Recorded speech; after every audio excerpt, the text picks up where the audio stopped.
I understand why he wants to self-defense. Yeah, don't give the private secrets to public.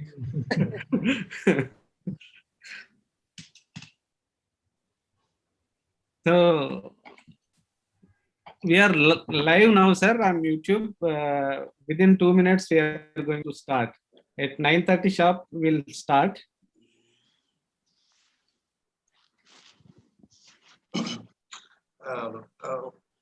Who is the colleague inquiring about the hospital where my daughter is working? Because I can't see you on the screen. Yes, sir. Yes, sir. This is me, sir. Jagan. Jagan was in England for some time. Keep yourself live. Yeah. Now I can see you. Otherwise, only picture. I thought it is you, but the picture is like. Sir, I was in UK for last 14 years, sir. I came in 2018. I know. Yes, sir. You know, one of the stalwarts in Kokatpalli. Yes, my last job was in Preston, sir. I was a consultant in Preston and Chorley. Preston, Preston and Chorley, and Chorley is where Edge University was there, sir. Chorley. Yeah, I know. Because Preston was my weekend resort most of the times, because that's the Telugu center of. Yes. We got nice Telugu temples, sir, in Preston. Oh yeah, we used to every Sunday we used to go there. Srinivasrao sir, namaskaram sir. బాగున్నారా? నమస్కారం అండి. బాగున్నారా sir? బాగున్నారా గురురెడ్డి గారు? మేము బాగున్నాం sir. We miss you. Srinivas, good morning. Good morning, sir. How are you? Sir, namaskaram andi. Somashekhar, నమస్కారం. Sir, good to have you here, sir, for today's session. Good morning, sir. Yes, sir. Sir, it's sir.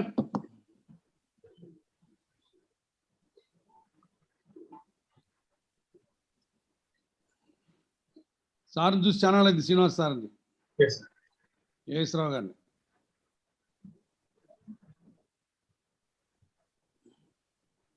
So for 2-3 weeks back, sir used to come regularly for teaching at KIMS, sir. Yeah. Only because of the peak, he is not coming for the last. Yeah, better. You should take precautions.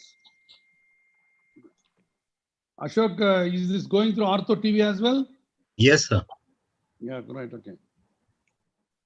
Okay, sir. It is 9:30.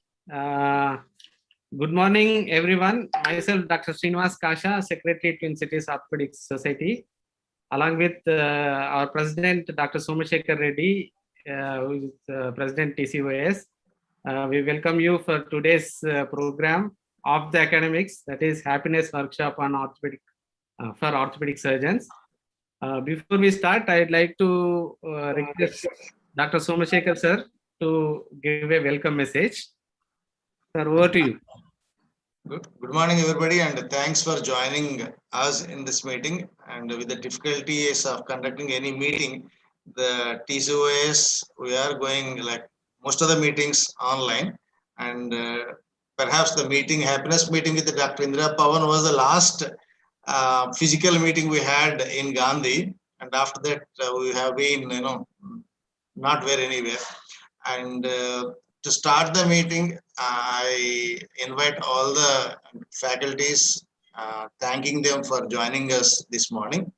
And to start with, I request my good old friend Guruvi to start the meeting with his explosive happiness meeting talk, which I know it is going to be explosive. Okay, Guruvi, it's all yours. Thank you. Thanks, everyone. It's a pleasure and privilege to be talking in this platform about this topic, because both are very close to me, the happiness and all that.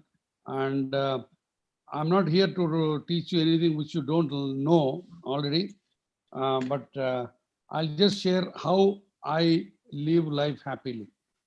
I can proudly say that I'm the happiest person at this moment. And so let me start screen sharing. Yeah. Right, desktop.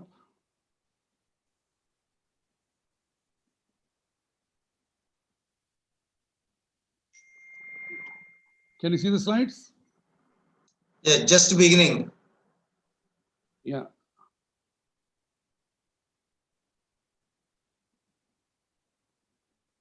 Yeah, can you see that? Yeah. Yeah, that's good. Yeah, okay. Right. So how to be a happy orthopedic surgeon? So that is the topic. Basically, when I was talking to Srinivas, I said, how to be a happy man, that's one facet. How to be a happy doctor, the second facet. And how to be a happy orthopedic surgeon in particular, that is a third topic. So that's what I wanted to talk to you today in the next 30 minutes. Right. So, and orthopedics is always a poor cousin of general surgery in the olden days.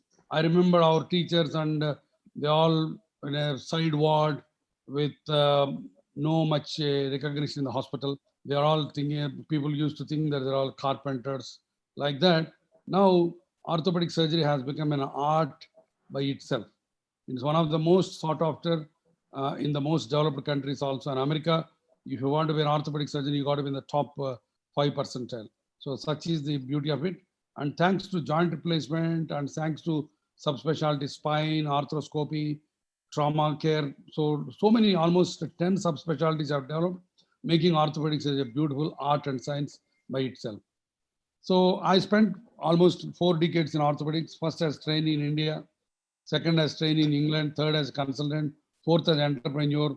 So now, in fact, I entered 5th decade, probably on the verge of retirement. Those are my feeding bottles.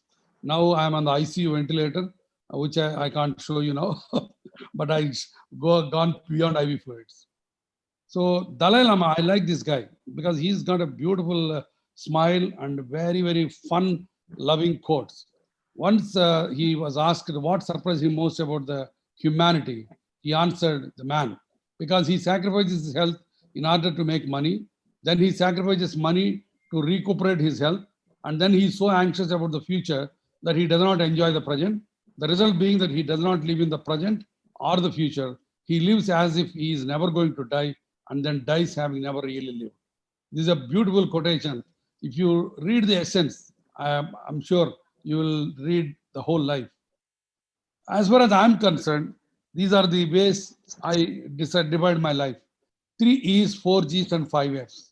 And these 3 are very important. If you can win 3 E's, ego, envy, and excess greed, the life is set. In fact, if you see any problems or troubles in your life and analyze what is the root cause, 90%, 99%, one of these 3 E's will be there. There will be ego or envy or excess greed. And like that, the 4G will make your life so beautiful. The gratitude, good in everything, see good in everything, and gestures and giving. Like that, 5F is the one, sorry.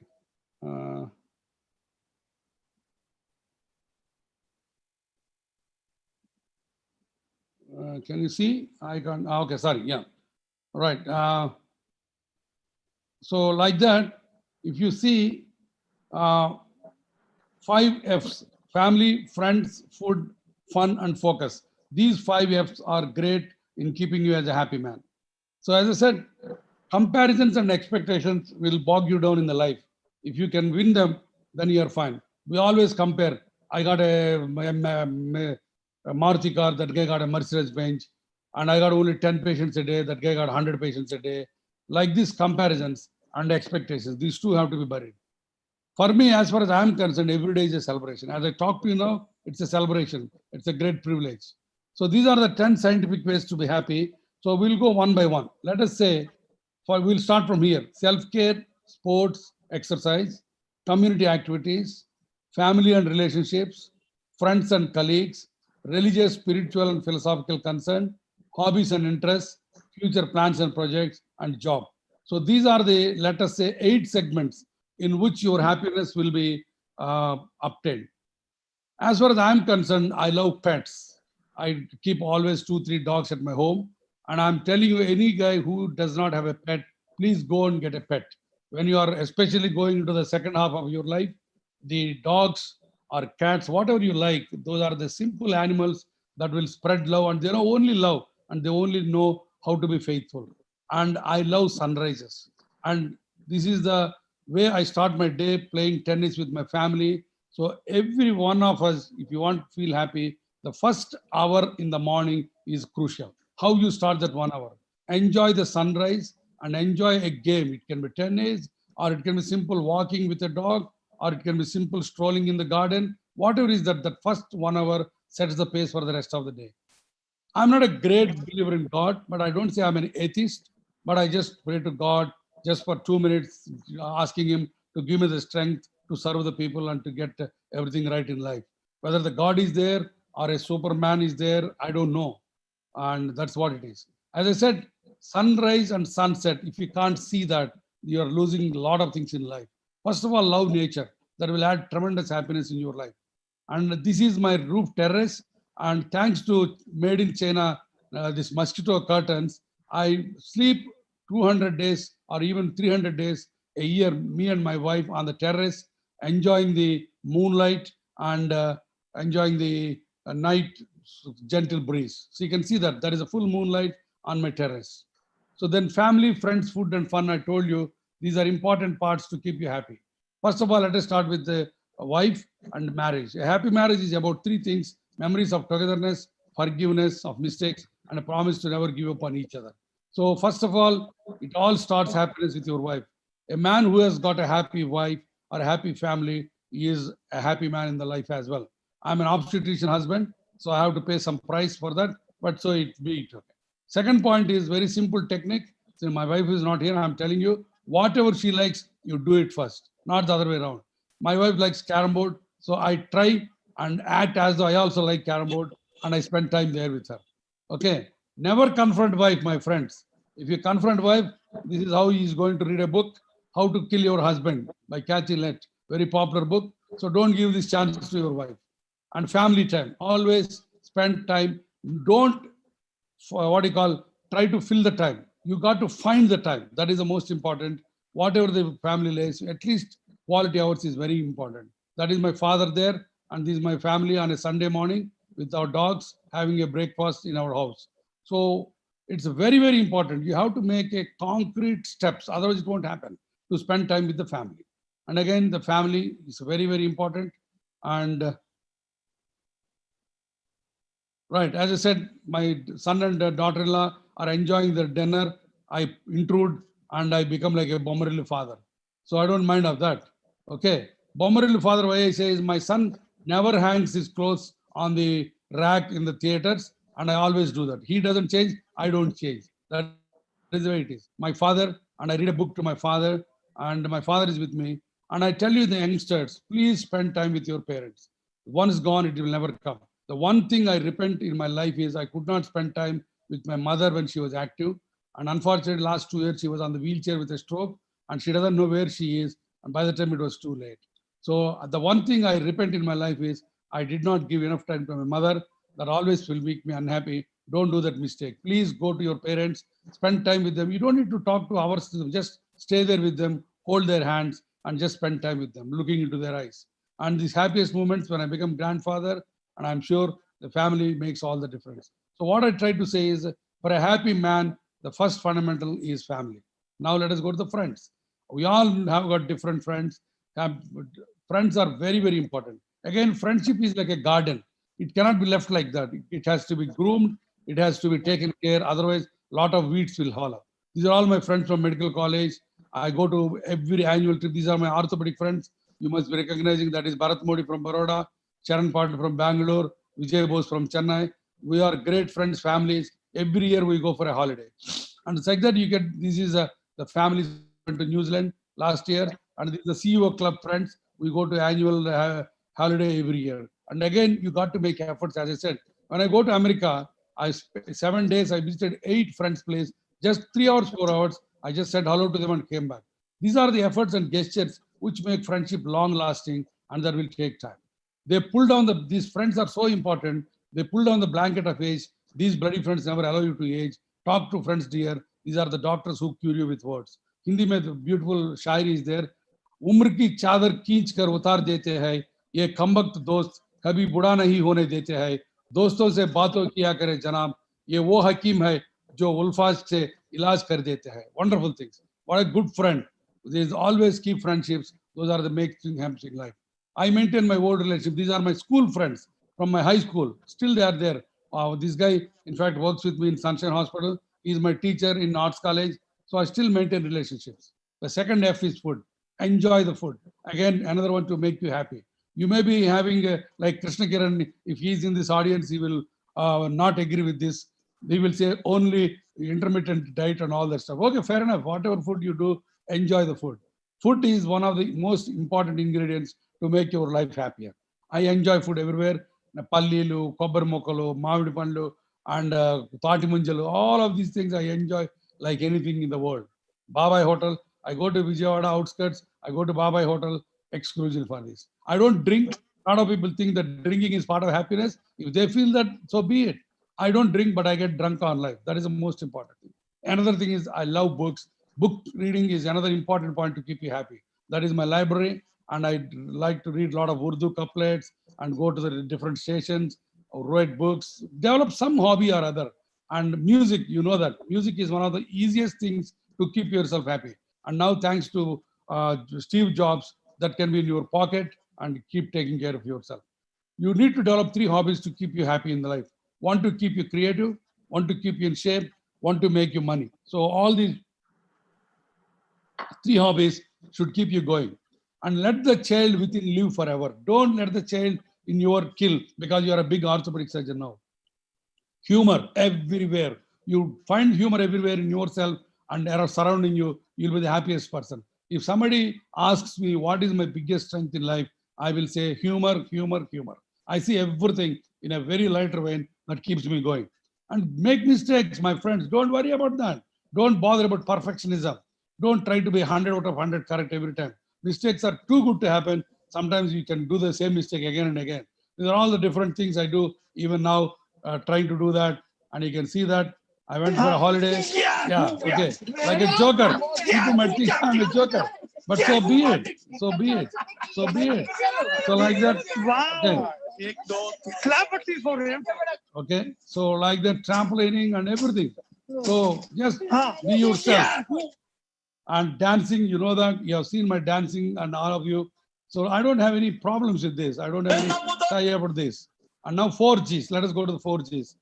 The 4 Gs which keep you happy is number 1, gratitude. Count your blessings. Number 2, see good in everything. That means positive attitude. And number 3, the gestures. The gestures are very, very important in life. And the 4th one is giving. The beauty in giving is it keeps you happy and healthier. What good is gratitude? Gratitude allows celebration of the present. It blocks the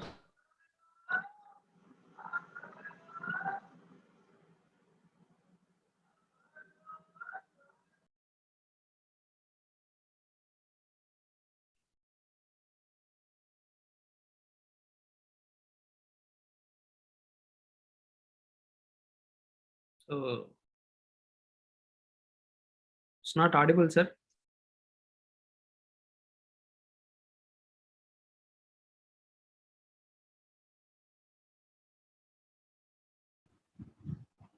I think we have lost him.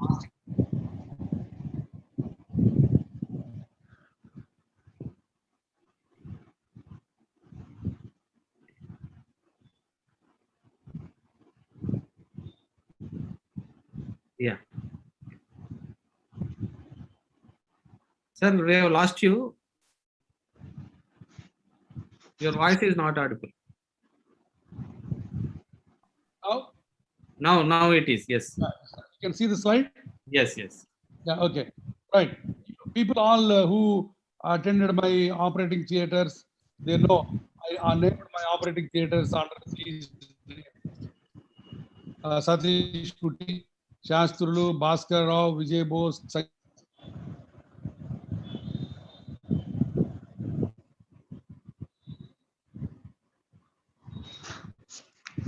There is some disturbance again, sir. So these are the names of the operating theaters, and Satish Kuti is my mentor and who helped me in life in this one. So these are very important way to show that. For the other theaters also, I named about the qualities of a surgeon. And again, I love to remind myself good thoughts. Again, I said positive attitude comes very, very every time you have to remember yourself that you got keep the, so I keep calendars on my table, and wherever I go, I went to Mayo Clinic for a couple of days to see the surgeons. The one things I picked up there, not the surgical videos, but these things like trust, helpfulness, purposefulness. They are in my consulting room. They remind me every day of the good things I have to do. Like that, these are all the things I gather wherever I go. These are the quotations I keep it in my surgeon's room. It is so hard when you have to, and so easy when you want to. And as I said, I don't get tired in getting all things in my life. Like towels, happiness. I even buy the towels which show the happiness like that. So, and then I'm always positive, always. And people should be absolutely, because if you don't know, this is called Pollyanna, a great character who is very, very optimistic in her novel. So if you don't know about Pollyannism, that means excessively optimistic in life. So I can't see anything negative anywhere in the world. So try next, see good in everything. Train your mind to see the good in everything.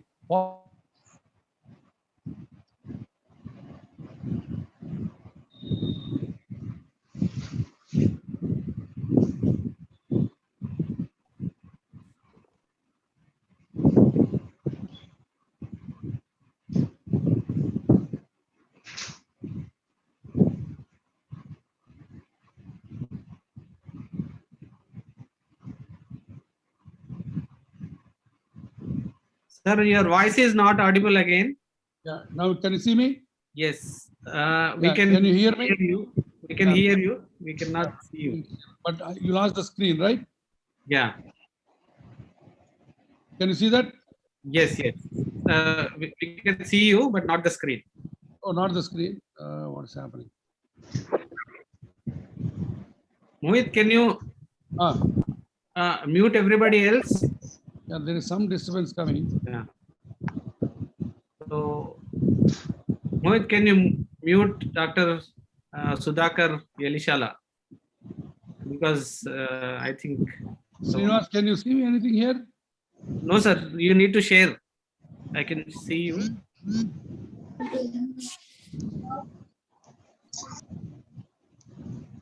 Right. Can you see me now? We can see you, sir, but not the screen. You have to share it again. Okay, I'll share it again. Yes, now it is. Can you see the slides? Yes, yes. Yeah, okay. You have to enlarge.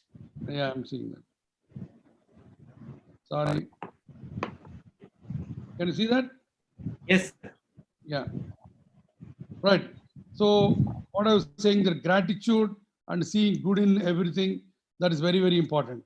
So again, this one, I always try to tell my friends and all that, whenever you meet a person, you got to embrace him, and then all good memories will be left. A lot of us keep on suspecting that personal friendship, and end of the day, you will end up with bad memories and guilt.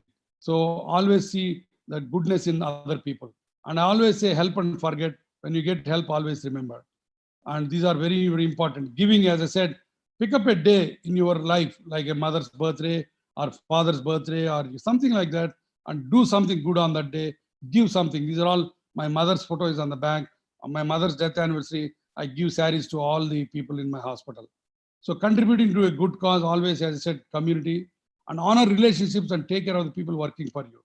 As I said, when you grow, the people working for you also should grow. Very, very important point. And honesty and integrity, I can't tell you. Whenever I said this Warren Buffett's quotation, look for three things in a person: intelligence, energy, and integrity.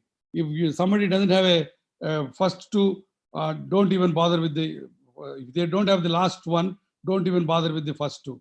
That's very important. And everybody should have a stress buster in the life. This is aquariums are my stress busters. I always keep one aquarium in my consulting rooms.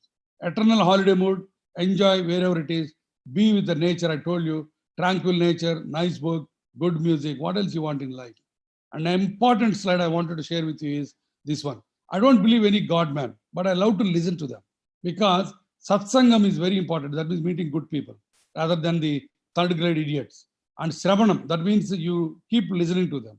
Then second thing is Mananam. That means you remember what they said. And then Madhanam starts. That means introspection, the churning. And then Chintanam. That means slowly you will change your perspective. And then Parivartanam. That means you're a changed man. So it all starts with satsang. So you got to meet good people in the life.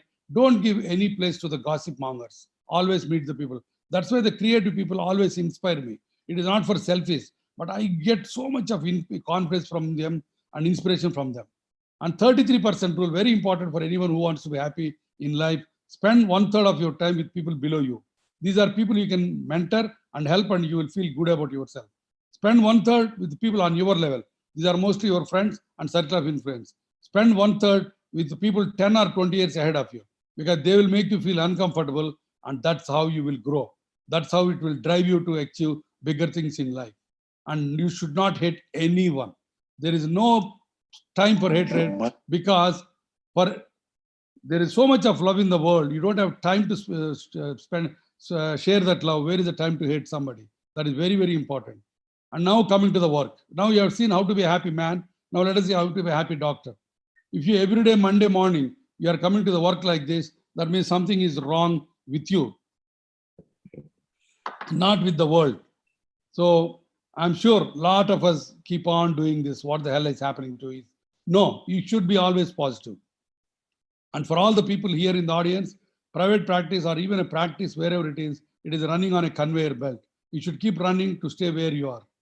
And it is a dog-eat-dog competition. The problem is there is one bone, too many dogs. Competition is there forever, my friend. Don't worry about that. And it's a famous quotation slide. I like them. Amitabh Bachchan is MD, MS, DM, MCH. आज मेरे पास specialisation है, gold medals है, international papers है, क्या है तुम्हारे पास? Shashi Kapoor is an RMP. He says मेरे पास patients है.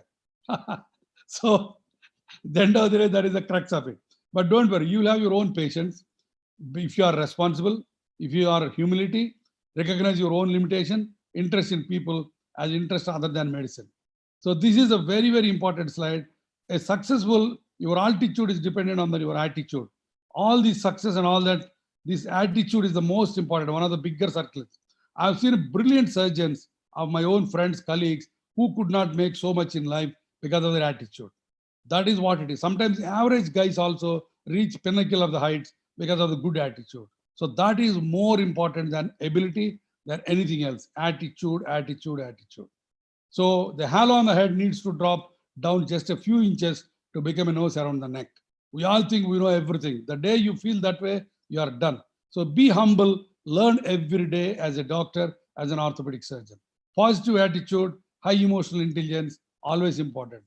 Don't live in a box, my friend. Come out of it. Hospital, home, clinic, clinic, home, hospital. There is more things outside this box. Happiness, money, altruism, achievement. So go for that. Chase excellence. Very, very important. When you want to be a good, happy orthopedic surgeon, excellence is the one. If a man can write a better book, preach a better sermon, or make a better mousetrap than his neighbor, though he builds his house in the woods, the world will make a beaten path to his door. Ralph Waldo Emerson's quotation. I love this quotation. Wherever you are, for example, you see Coimbatore, Ganga Hospital. They are not in the tier 1 hospital city. So Coimbatore is a remote and Chennai is the big brother, but they made it a center of excellence by just sheer their compassion. So like that, when you want something, all the universe conspires in helping you to achieve it. So when you start as a novice, as a practice, don't be bugged by that. Beginner, competent, proficient, expert, you will be like that, but go step by step. You treat a disease, you win. You lose, you treat a person, I guarantee you, you will win no matter what the outcome. Patch Adams, if anybody has not seen this movie, please go to the YouTube after this lecture and see the movie. It's a great movie. It tells how compassion is very important in life. There are 4 T's to make you a happy doctor and happy orthopedic surgeon. This is very important when you spend time, touch, trust, and talk with the patient. That is the only way you can be a happy surgeon. Teamwork is very important, my friends. The man who developed good teams in the profession will become a happy man. These are my teams. I can say proudly that I got the largest team in the whole India in orthopedic setup, 26 orthopedic surgeons, and I'm very, very proud and fulfilled with that. And again, I inspired by the people and the perspective. All these 3 guys, Ranawat, Rajshekaran, Sancheti, Lord, all my inspiration in different perspectives. I'm sure you all should have some people to inspire you, otherwise no point. When I wanted to start the hospital, these are the people who are my inspiration. Vikram Shah from Shalby, Sancheti, Sharan Patil, Sparsh Hospital, Bharat Modi from Baroda, and Rajshekar from Coimbatore. These are the people who really gave me this. And again, I wanted to mix with the good people and make things happen. We started South Indian Orthoplasty Academy, a great source of exchange of the Science and Knowledge, Sharon Patil Sparsh, and Vijay Bose and Suri from Chennai, Rajshekhar from Coimbatore. This is my team, Indian Society of Hip and Knee Surgeons. I'm happy to say that I'm the president now this year, and I want all of you to give your best wishes and blessings to me in doing that.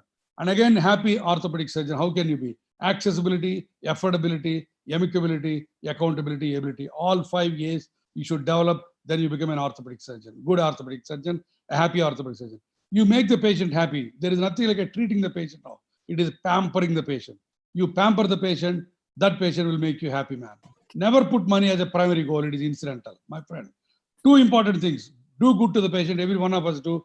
But let the patient know about it. That's very important. I'm coming to the last slides. Happy practice tips. Choose 1 or 2 subspecialties. Develop your own patient base. End of the day, whether you work for in Apollo, Sunshine, nobody cares as far as you have your own base. So develop your own patients. The patient should search for you. Where is this doctor? Lead me to the doctor. That base is very important. So develop that. Never do surgery without expertise. Act like GP first 5 years. That means the patient should be able to get in touch with you for any problems. That will give you the important patient base. Never criticize colleagues. Second opinion, don't hesitate a single minute to take that. Update your knowledge. One more professional partner is a must. Wherever you practice, you may not be lucky like me to develop a 24-member group, but develop one more guy other than you who is minded. Every successful surgery, you put 1,000 rupees in one kidney bank, which will be handy to you to treat the complications. Indications cannot change based on finances. Training is the highest form of giving. I train loads of people and I find so much of happiness. So every one of you should train the people within your limitations. That is the best way to give it back to you. And as I said, work-life balance, I'm sure our colleague is going to talk, but I'm telling you, my friends, it doesn't matter how many resources you have. If you don't know how to use them, it will never be any. So don't be like a donkey. Be like a horse. Work smart, not hard. Some people keep on saying, I work 16 hours a day. I come home at 8 o'clock. I work so hard. That's a rubbish. You should work smart, as simple as that. Okay. And this is the work-life balance. All these folks, you should have them properly. This is very important. You should have optimum pressure in life. Otherwise, you will be rusted. And you should have optimum work performance. Otherwise, you will burn out. Very, very important. Work-life balance. I'm not going to touch more here because she is going to tell. This is important slide. Old mindset is I don't have time for my health because I'm too busy with work and business. No, you should take care of your health, my friends. The new mindset is I achieve twice as much in half the time thanks to my energy, confidence, and performance. My health always comes first.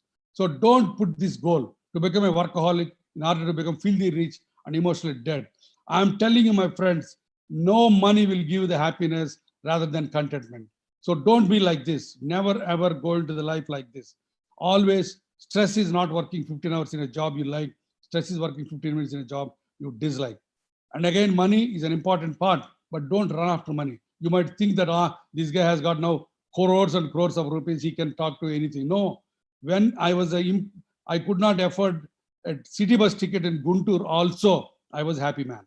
When I was borrowing 1,000 rupees every day to feed my wife and child in Pune, I was a happy man. So happiness doesn't come with the material achievements. It comes from inside. These are all the things which I don't need to tell you that. Okay. And this is the real story of life. People were created to be loved. Again, one more Dalai Lama quotation. Things were created to be used. The problem is the world is in chaos because the things are being loved and people are being used. Let us go back, love the people and use the things. Take care of your health. And I don't care how do you do. You should sit in meditation for 20 minutes a day, unless you are too busy. If you're busy, then you should sit for 1 hour. Very, very important thing.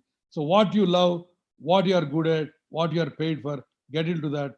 Come out of the comfort zone, go into the growth zone. And the secret to living well is eat half, walk double, laugh triple, and love without measure. And this is very, very important. And I don't need to tell you. One more last slide. Medicine, law, business, engineering. These are noble pursuits and necessary to sustain life. But my friends, poetry, beauty, romance, love, these are what we stay alive for. Let us make this time very experiential by stretching this with good friends, good food, good roof. Sometimes you'll have frustrations, all these things, buddy, what the hell I'm having like this? But the only answer is meditation and go there. You'll have everything in life. No issues about that. Getting old is mandatory, but feeling old is optional. And as a Mahatma Gandhi quote, it is in front of my consulting room: live as if you are died tomorrow, learn as if you are to live forever.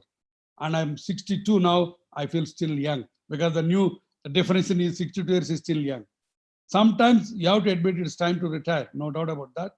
But I was dying. First, I was dying to finish 12th class and enter medical. And then I was dying to finish MBBS and start MS. Then I was dying to finish MS and do marriage. Then I was dying for my child to grow enough, and then dying to retire. And now I am dying really. And suddenly I realized I forgot to live. So my friends, think and act now. Life is beautiful for who can feel it. Thank you so much. Thank you so much, sir. That was a wonderful talk. Really inspired by your talk. So, any questions to Dr. Gurvareddy, sir? So I'll ask one question, sir. With my in 2008 Jan, I have 8 Jan. I have joined as a fellow under Gurvareddy, sir, and that was the first day. I was asked to go to theater. So I went to him before his scrubs and asked him, introduced myself, and he asked me, "Are you happy or married?" So I said I'm happy, and I ignored. But later I came to know the importance, or the intention of that thing only after I got married. So are there any tips? I told you on Are my there any website, never confront your wife. Okay, that is the first thing to be a happy man. Always, always. I'm telling you in a serious matter. You should have a very compatible life with your wife. That is the first fundamental for any happy marriage. For any happy life, there is no one can achieve the things without a happy marriage. Thank you so much, sir. Any more questions to sir? But Somsekhar is a happy man. Yeah, he doesn't need to know anything from me. Because I don't involve in any controversial things, avoiding things. That's what it is, my friend. Another technique I told you. A 1 minute of anger is the loss of 60 minutes of happiness. That's why you're happy, Somsekhar. I love you because of that. Because occasional anger, I know how it drags me down for ages. Absolutely. So, yeah. I always say hatred is like a acid. It burns you. It doesn't make any difference to other guy. So if there are no further questions, I will go ahead with the next talk. I would like to request Dr. Sunil Srinivasan, sir. Let me introduce him. So he is a consultant pediatrician and international Tai Chi instructor. So even today in the morning, he had a instruction class. After that, he has attended this. And he is a body-mind wellness expert, Himalayan trekker, meditator, and past president of Indian Academy of Pediatrics, Tamil Nadu, and founder of Haptitude Stress Relief Program. Sir, happy to have you here, sir. Over to you. Thank you. I'll just stop sharing my screen. So over to you, sir. Good morning, namaskar. And my special thanks to Dr. Somasekhar Reddy, Dr. Srinivasa Kasha for calling me here. And my thanks to my friend, Dr. Pavan, who linked all of us. I am basically a happy person, but now I am feeling a bit sad. The reason is, how can I talk after Dr. Gurva Reddy? I mean, whatever I wanted to talk, he has talked in such a nice manner and 100 times better than me. Now, I think my talk is going to be superfluous. The second reason is he said he's 62 and I am also 62, but he looks much younger than me. I am really now getting very sad. So pranams to all of you joining for this Sunday. A brief background about, I wish I had met Dr. Gurva Reddy when I was young. I didn't meet him. So I was at the height of my professional career when I turned 50. So I have a hospital of my own. I was seeing more than 100 patients a day, and my inpatients were full. I had a great house, a big family, 2 cars. I mean, whatever I thought I should get. When I joined medical college, I got. But only thing was I wasn't happy. I wasn't happy for 4 reasons. One was I was neglecting my health. I had become obese and hypertensive. The second thing was I neglecting my family. My daughters were growing up and I was rarely even talking to them. The third was I neglecting my academics. I hardly had any time to even open any book. And lastly, I had so many other passions, but I couldn't follow any of them. So I thought, let me do some research on happiness. For 2 years, I read everything possible on happiness. And any book that could give me, I just wanted to know, today I want to go for one more read. And how am I sure it's going to give me happiness? So that's what I did research. I'll share with you some of the findings, what I found. And whatever I'm going to talk are all very scientifically validated research. I'm not a theoretical talk. At the same time, whatever I have learned, I have applied, and I'll share with some of what I have done. So with this introduction, let me share my screen.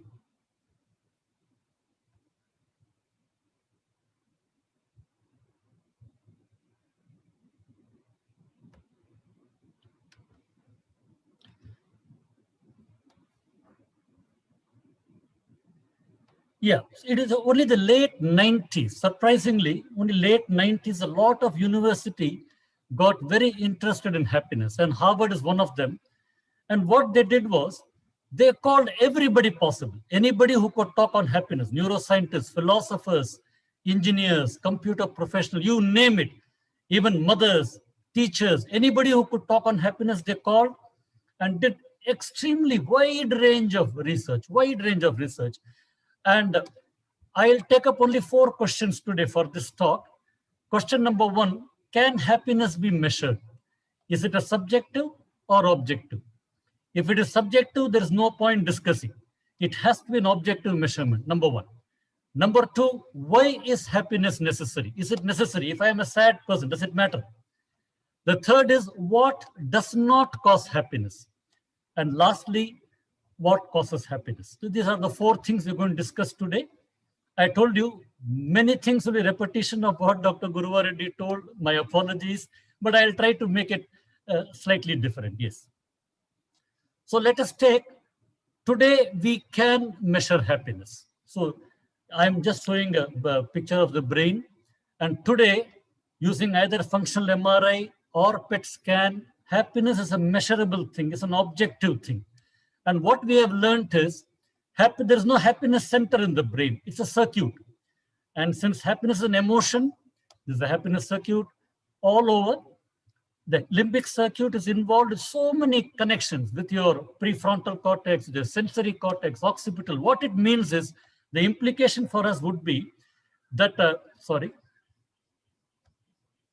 implication for us would be that there are multiple routes to happiness.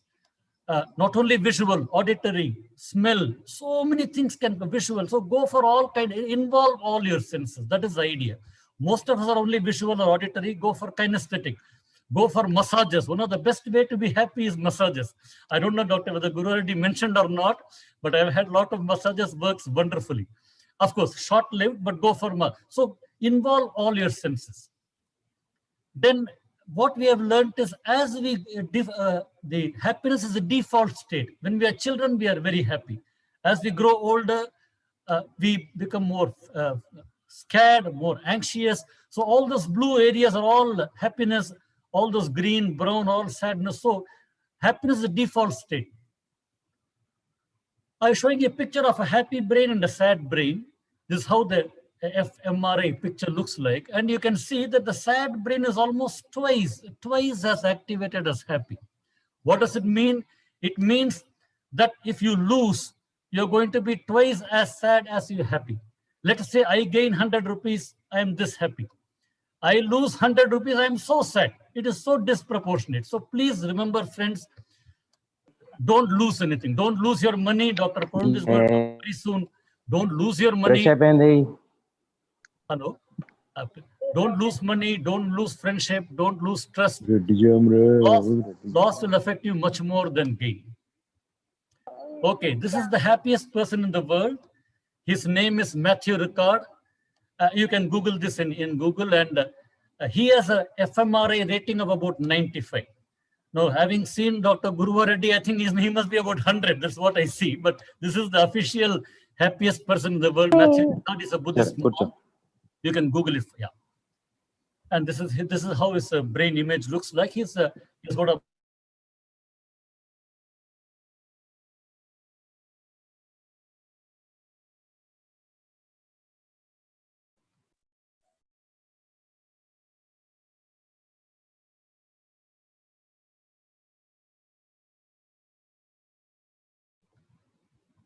yeah, am I audible? So show me a thumbs up. Okay. Yeah, Right. you are audible now. Okay, great. Thank Go you. ahead. Thank you. So whether it is me or Bill Gates or whomsoever you know, Jeff Bezos, all of us will be in the 70 to 80 range. So it is not that we are I'm somebody, but this guy is about 95. Okay. So why do we need happiness at all? So we are going to discuss the scientific research on happiness, why you need happiness. Happy people are highly successful. This is very, very clear. Dr. Reddy showed the very nice RMP can make much more money than the tops because he's a very happy guy. He is so kind to the patients. So in other words, happy people are, it doesn't matter your degrees or your abilities. You're happy, you're likely to be successful. Happy people are healthier. We realize that in COVID times, guys who are happy, who had positive, lived, and those who were same kind of illness, same CT scoring, people died. So happy people are healthier. Happy people earn more. I already told you. Recover faster from illness. Again, very, very clear. So many research done and tells that happiness is one of the best therapeutic agent. Better relationships. Very clear. This is actor Surya and Jyotika. You know that. Very, very nice family, very good relationship. They're all doing very well in their family. More involved in the community. That is very important. If you are happy, you're involved in the community. If you're involved in the community, you're happy. So it's a positive feedback. So one of the best way to be happy is be involved. What are the contributions to happiness? Now, this is a very researched thing. And what we have realized now is that's a set point, which means 50% of our happiness is genetic. So if your parents were happy, it's very, very likely you're happy. The implication is please be happy for the children's sake. For your make your wife happy, be happy, and your children automatically be happy. 10% are due to circumstances, which is beyond our control. So you can no longer control. But still, 40% of happiness is still under your control. So again, putting another way, genetics 50%, environment 10%, and intentional activity. So make sure that whatever your activities you do lead you to happiness. That is 40% under your control. So let's see what does not cause happiness. Beauty does not bring more happiness. Very clear. Some of the most beautiful actresses in the world are very sad human beings. Power does not bring happiness. One look at Dr. Obama's face, you know, power is not a route for happiness. That doesn't mean don't seek power. But if you're going to think that if I have power, I'll be happy, you will not be.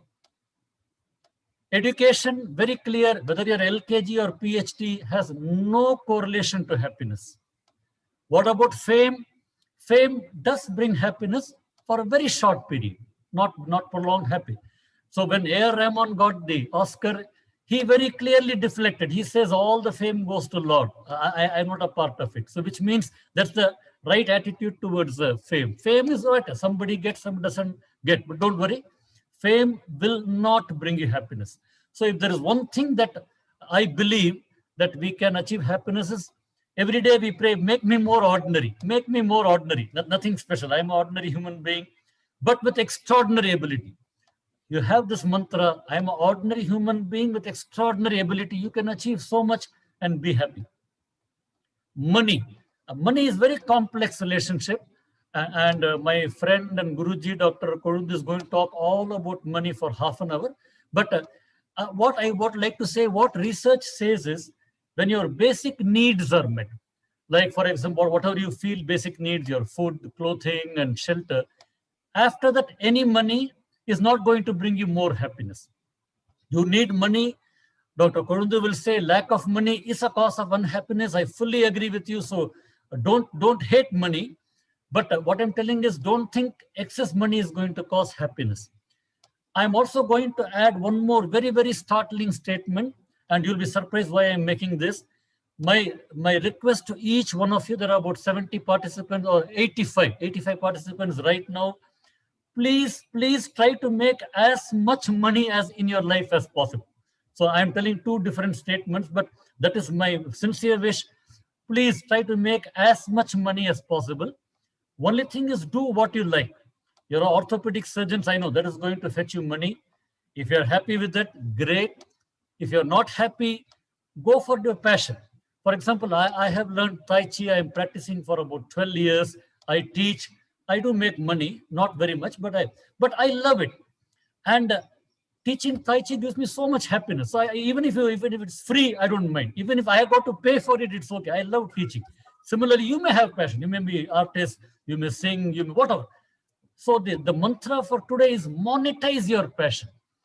And if you can, whatever passion you can do brings you happiness, brings money, what more can be there? So just keep that perspective in mind. Money, not for money's sake, but for expressing your passion, expressing your joy. So now we come to what does cause happiness. Dr. Reddy was telling one very nice, happiness is like a garden. And if you want your garden to be beautiful, you have to work on it. And if you want to work on your garden, you need some tools. So what are the tools you got for making your happiness garden? The first tool is curiosity.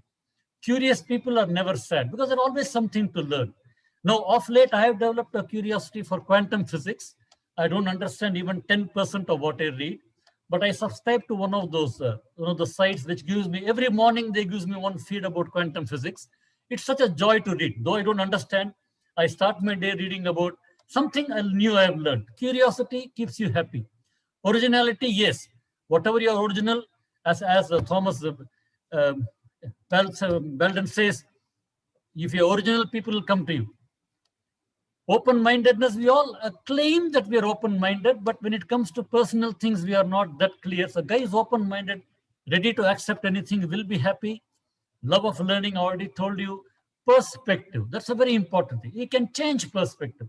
Now, when in the beginning of my pediatric practice, we had a lot of diarrhea patients, and all the diarrhea mothers will ask me, sir, diarrhea is not stopping. You told it will stop, it is not stopping. You're given so much medicine, 2 days over, diarrhea is going. So I told the mother, Sama, don't worry, it's going to stop, maybe take 3-4 days, but your child is active. No, sir, diarrhea is not stopping. You're giving so many medicine. So I went and asked my senior colleagues, so how do you handle this? And he told a very nice thing. Whenever you see a diarrhea patient, the first question is asked is, Mother, Amma, did your child had fits at night? So no, sir, no fits. Did he vomit out blood at night? No, sir, no, sir. Did your breathing stop at night? No, sir. Very good. Your child is happy and he'll move to the next bed. Now, what he has done is he has changed the perspective. The mother who thought that the diarrhea is the great thing suddenly realized that so many bad things could happen to her child. Similarly, today we are in COVID times. Today, we are all lucky to be alive. I'm telling you, it is not that we have great immunity but we took care. We are plain lucky. So the moment we are happy that we have survived COVID, at least till now, that changes. Let's be happy every moment of our life. Thank you. Bravery, very explained. Brave people, obviously, they have got something to work for.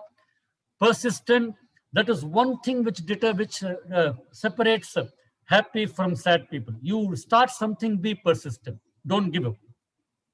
Honesty, explanatory, but please not brutal honesty. And my seniors have told me, especially if it comes to your wife, don't be brutally honest. The moment she asks, how do I look? Tell some pleasant reply. Don't need to be honest there. But in your dealings with others, in your signs, in your whatever, be absolutely in your practice, in your money, in your taxation. Dr. Kondi will tell, don't be dishonest, be as scrupulously honest as possible. And I'm sorry to digress here, but only thing probably good I've done over the years was I was scrupulously honest with my taxation, extremely happy. I'm never scared of any income tax. Even I challenged and fought with IT people. They were so taken aback. I told I'm absolutely everything is there. And they agreed with, yes, doctor, we agree. So honesty, but not in relation to your wife. Vitality, yes. any person having spirit, I could see so much spirit in the Srinivasa Kasha. It's all bubbling with energy. Dr. Somasekhar Reddy, Dr. Guruvar, all that is what creates all the difference. I was watching the last test match between India and Australia. Australia, very experienced team, so many test matches they have played, great team, world beaters, and our guys are third string team. All the our captain Kohli had gone, new captain, new bowlers, and they won the match because so much spirit they had. They were absolutely, they were joyous. Rishabh Pant was hitting sixer like a T20 match. That is spirit. That vitality gives you happiness. Go for vitality. Love is mother's love. I called them because unconditional love. I know it's very difficult. It's only an ideal target, but let us, as much as possible, let us try to share mother's love. And Dr. Reddy was feeling sad that he was not spending time. I also have partly to blame in my busy years, but later I made it up. I spent, and I remember my father became very sick once, and he was about a few months from his terminal thing. And then I asked one day, sir, Dad, what do you want me to do? I mean, please tell me, what can you do to make you happy? I don't know, but please tell me. He told a very strange thing. Please take 1 day leave and sit with me. That's all. That's all I want. Take 1 day leave and sit with me on my bedside. I did that. Throughout the day, I had lunch, everything. He was sick on his bed, but I sat and talked. We talked about all old things. I'm happy that at least I fulfilled that wish. So go for love. Love your parents, love your children, love everybody like a mother's love. Kindness, very clear. Kindness not only extends to human beings, also to animals. I was so happy Dr. Reddy showed all his photos with dogs. I always believe that people who love animals are all evolved human beings.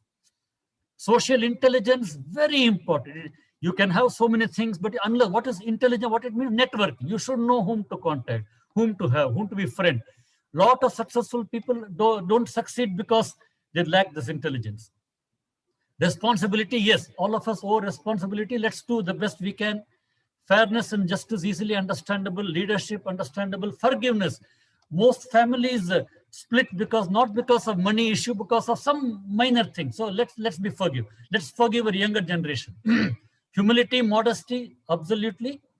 Prudence, be careful. Guys who have been careful in COVID times are all very happy.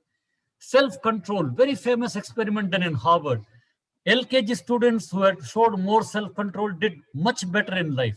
So teach your child self-control. Teach her to what we call in psychology, delayed gratification. Teach them self-control. Don't let them expect they want something they get. No, they have to wait. Self-control. Appreciation of beauty, absolutely. Gratitude. Except we're going to talk more about gratitude, but that is one of the best ways to be happy. Gratitude, hope or optimism. Humor, absolutely. I define humor as a guy who can laugh at himself. There are people who create jokes. The moment you talk something humorous, they become very upset. So humor applies to yourself. Don't think too much of yourself. You'll be okay. Spirituality, some word on spirituality. Don't confuse spirituality and religiousness, are two different things. I think I am spiritual, not a very religious person. And to give an idea of what spirituality means, let me quote two modern masters. One master said, spirituality, be yourself. That's all. Be yourself. There can be only one Sunil. I don't have to act like somebody else. Even if I try, I can't become Dr. Guru Reddy. I have to become Sunil. I have to remain Sunil, but let me be the best Sunil I can. I'm a unique person. No comparison. So be yourself. That is now. I don't envy anybody. So number one. Number two, the other master told, if you try to act spiritual, you are not spiritual. So many people try to impress others. Don't be. If you're spiritual, keep it to yourself. That's good enough. So that is the definition of spirituality. And spirituality does matter. People who are spiritual, in the sense I have told, are very happy. So I just put a slide for you. This is the 24 tools available for happiness. I'll give you just about 10 seconds for you if you want to take a photo of this or hit your print screen button. Or there are a lot of overlaps between these tools, but I tell you that if you can follow this, each one of you have at least 2 or 3 tools with you. But nobody has all the 24 tools. Nobody doesn't have even a single tool. Go for it. Use it. Be happy. Normally, I stop at this level, but whenever I do in the workshop, I've done about 15 workshops here and in the United States. I thought this is enough. But then people tell, what do I do? You're not told us what should I do? You told me what causes happiness, and you told us that what does not cause happiness, and give me tools, but what do you? So I have added a small prescription here. I'll just rush it rapidly through that. So it won't take a long time. So if you want to be happy, this is what I follow. There is nothing very great about it. You must be having your own way of happiness. Let us start on the step 4A. Don't talk ill of anyone. I have learned that it made a lot of difference in my life. Whenever possible, talk good, but don't talk ill of anyone unless it is something life-threatening or unless it is going to save somebody. Second, so this is the pledge. I shall not talk ill of anybody for the next 3 months. Okay, talk good about. That's very, very good. I always tell, I can tell Dr. Pavan Srinivas Kasha was such a nice person, so smiling. It makes 3% happy. It makes me happy because I'm talking good. It makes Pavan happy because he is hearing something good. Srinivas Kasha very happy, somebody is feeling good about him. So 3 for the price of 1, talk good about somebody. And your task for today, when you go, whom are you going to talk good about today? And 4C, wish others well. That is wow, this what a wow factor, wish others well. It includes everybody, your neighbor, your politician, mother-in-law, wish everybody well. So we always, easy to love the world, very difficult to love the neighbor. I know that my neighbor has got 20 cats and all the cats come to my house and create a mess. So it's very difficult to love him, I know that, but still go for it. Wishing others well is one of the best way to be gratitude. Don't let the other person know, just wish it in your mind. Okay, wish. Step 3, always something grateful. Have a gratitude journal. Every day when you go and sleep at night, write 3 things that you're grateful for. Step 4 is help. Now about help, be a bit careful. Please ask somebody whether he needs help or not. Don't just go and volunteer help. Not everybody wants help. I know I have helped some old people and they got still angry. Don't leave him, leave me. So they get that moment. Don't do that. So please help only if they want to. And make sure that when you do help, make sure that is it needed? Is it against my interest? Is it harming someone? I always follow the airlines policy. Before you put an oxygen mask on somebody, put your mask, make sure you're okay and before trying to help. So that is the help policy, and helping people on the best way to be happy. And finally, this is a very great book by Viktor Frankl, Man's Search for Meaning. And he says, if you find a purpose, you can always be happy, whatever your purpose may be. Your purpose, the best orthopedic surgeon in Hyderabad, great purpose, go for it. Or whatever, the great, have a purpose, work on it, and there is no way you cannot be happy. So with Dr. Srinivas Kasha's permission, I'll just put one more slide. I have his permission. I do this, what is called muscle tendon change. Is a great opportunity for all orthopedic patients. I'll talk more about it during a discussion time, but I just want you, if you want to contact, Pavan has my details, or I'll send my detail. If possible, please, this is a very ancient exercise taught by Bodhidharma. It's very nice for orthopedic surgeons as well as the patient, how to regain your vitality. Thank you, and thanks a lot. Thank you so much, sir. That was a wonderful talk. So any questions to Dr. Sunil Srinivasan, sir? You can type it in the chat box also.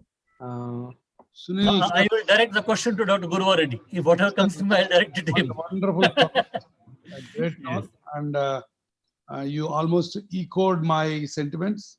And Thank you, sir. Thank you. to be happy is very simple. To be unhappy is a complex process. I think so, sir. I think so. Wonderful talk. You should come to Hyderabad sometime and do the workshop for all of us. Absolutely, sir. My pleasure. My pleasure. Great talk. So we'll go ahead with, and there is one question to Dr. Gurva Reddy, sir. So it is in the chat box from Dr. S.K. Mahapatra. Which is better option, to be an entrepreneur or a work in corporate hospital? There is no fixed recipe for that. It all depends on how much pressure you want to take and what you want in life, as simple as that. I'm an accidental entrepreneur. I never imagined that I will start a hospital of my own, but it just happened. But whatever you do, you love it. And whatever you love, you do it. Simple, as simple as that. Don't follow somebody else's steps. If you got that zeal of entrepreneurship, we. Thank you, sir. Next talk is by Dr. Tirumalai Kolundu. He is a consultant pediatrician from Tirunelveli, and he was the president of IAP Tamil Nadu chapter and developed one of the most useful modules named Common Office Problems in Pediatrics.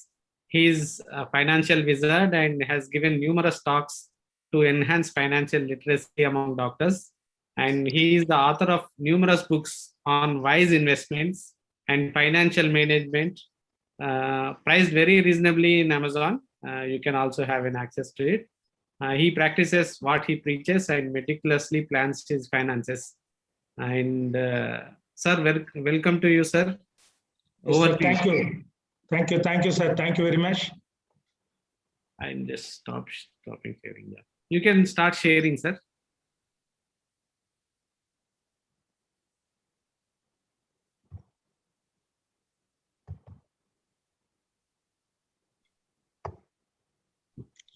See, before going to the talk, I would like to thank Dr. Sunil Ji and the organizers of this great meeting, the great orthopedician of Telangana, for giving me the opportunity to talk today. Though I am not in a very great mood today because I simply forgotten the rule number 1 of the first lecture, never ever confront. So in spite of my ill mood, I think I will give something good for you. See, after all, like before Christ and after Christ, there is one more thing now, before COVID, after COVID. So I was talking about personal finance for a very long time, say 2017 onwards, but there was not much interest among the doctors to learn about personal finance. Then all of a sudden, I still remember March 23rd of last year when I closed my clinic, and it was closed for totally 7 months, totally it was closed. So suddenly a thing happens when there is no more your practice in your hand. At one time, you may be temporarily close your practice. Then only people start realizing that we must learn something about personal finance. So after COVID, there are a lot of change among the doctors to learn personal finance. Then these are all already talked. So if you want to lead a happy life, physical, mental, and financial, all the three should be happy. Money cannot earn happiness, but without money, happiness is not possible. So we want to earn money, you want to save, you want to invest, and you want to become rich very quickly. That is very important now. So what should be the aim of the workshop? At the end of the workshop, you are going to be mentally very, very happy person. Like me, you are never going to confront your wife. So you are going to be a very happy person, and you are going to be financially happy also. So this is going to be the end of the workshop. Carry home message. Then you may think why we doctors need financial knowledge, because we've got a lot of problems. See, our studies is a prolonged studies. So you study for up to 23 years, MBBS, then you wait for a few years, NEET, then go for PG, then again NEET, then super specialty. So when you finish all these things, you are 35 years old. So you are going to start to earn very late.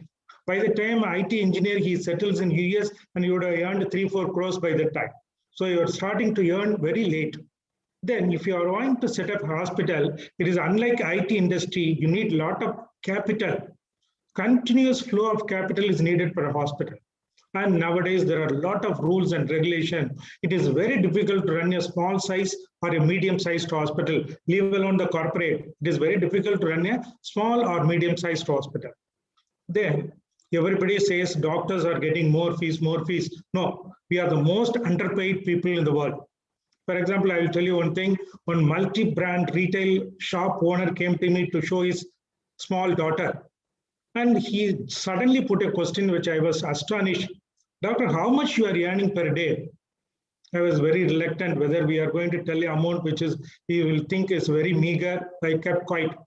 Immediately he told me, whatever you may be earning in a day, doctor, which I will earn by selling 2 large TVs. Sure. That fellow is not even crossed his graduate. He is earning a lot. But we, as a professional, after learning so many years, we are most underpaid. But then there was a lot of difference between the spouse and children. From my days, I finished my MBBS 1980 and immediately I got married at the age of 23. At the time, we will go out on 8 o'clock, we'll come back in the night 10 o'clock, but wife will never complain. Children will never expect you to be with them. But the problem is not like this now.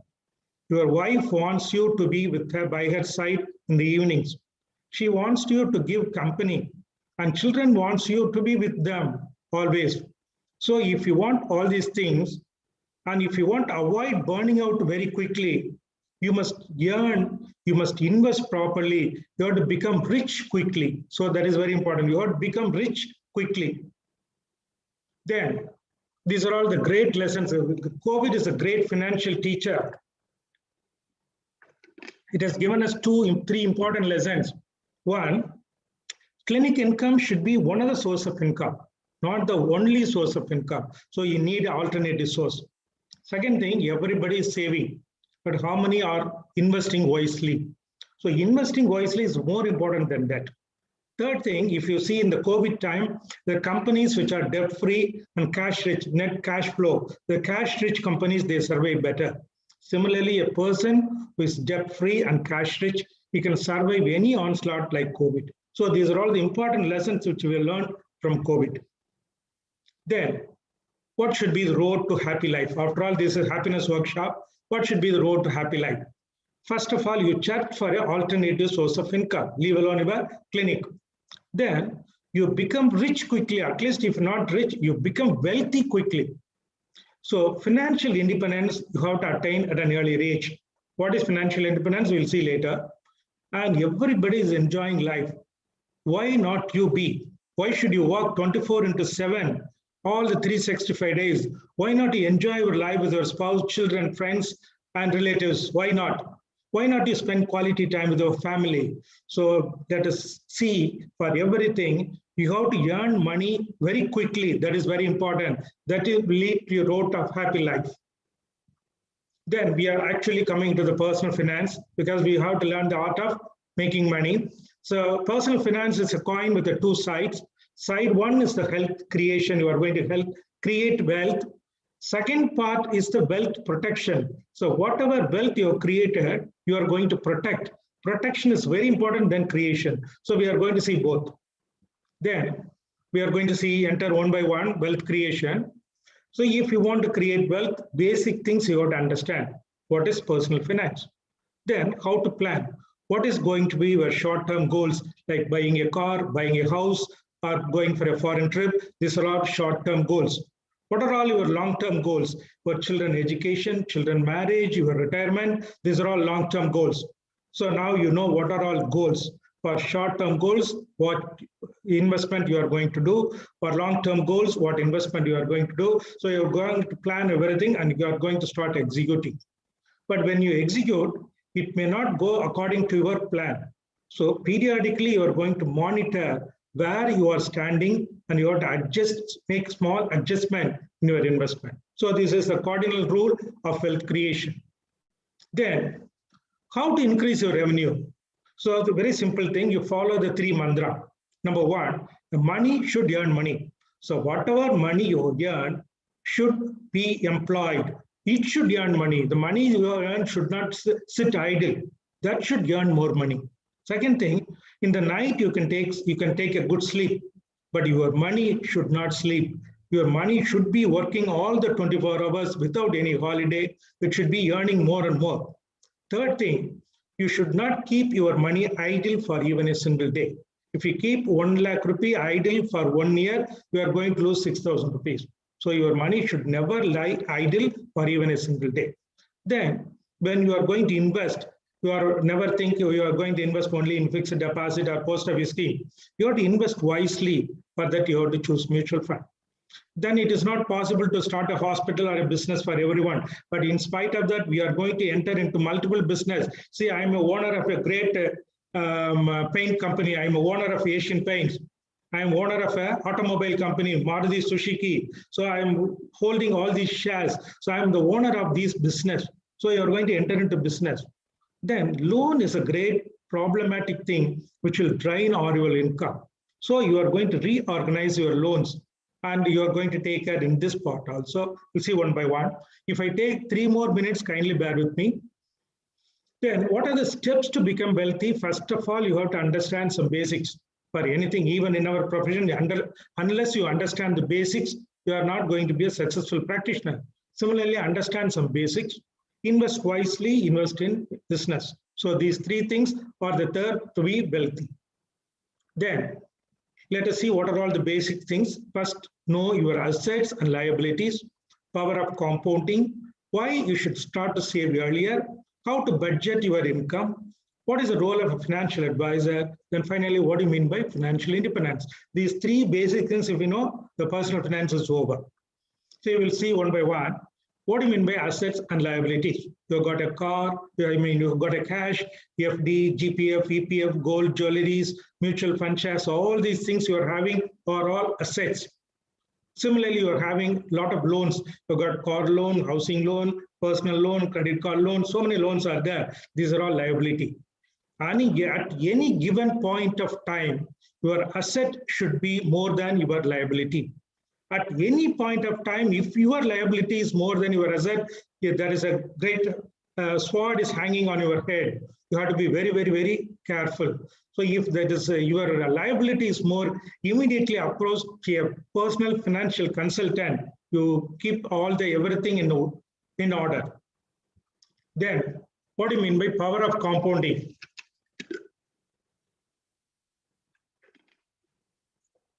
This is a great wonder. The great scientist Albert Einstein called it as the 8th wonder. This is nothing. You are investing 1,000 rupees in fixed deposit in a bank. Next year, you are going to get 80 rupees for that as an interest.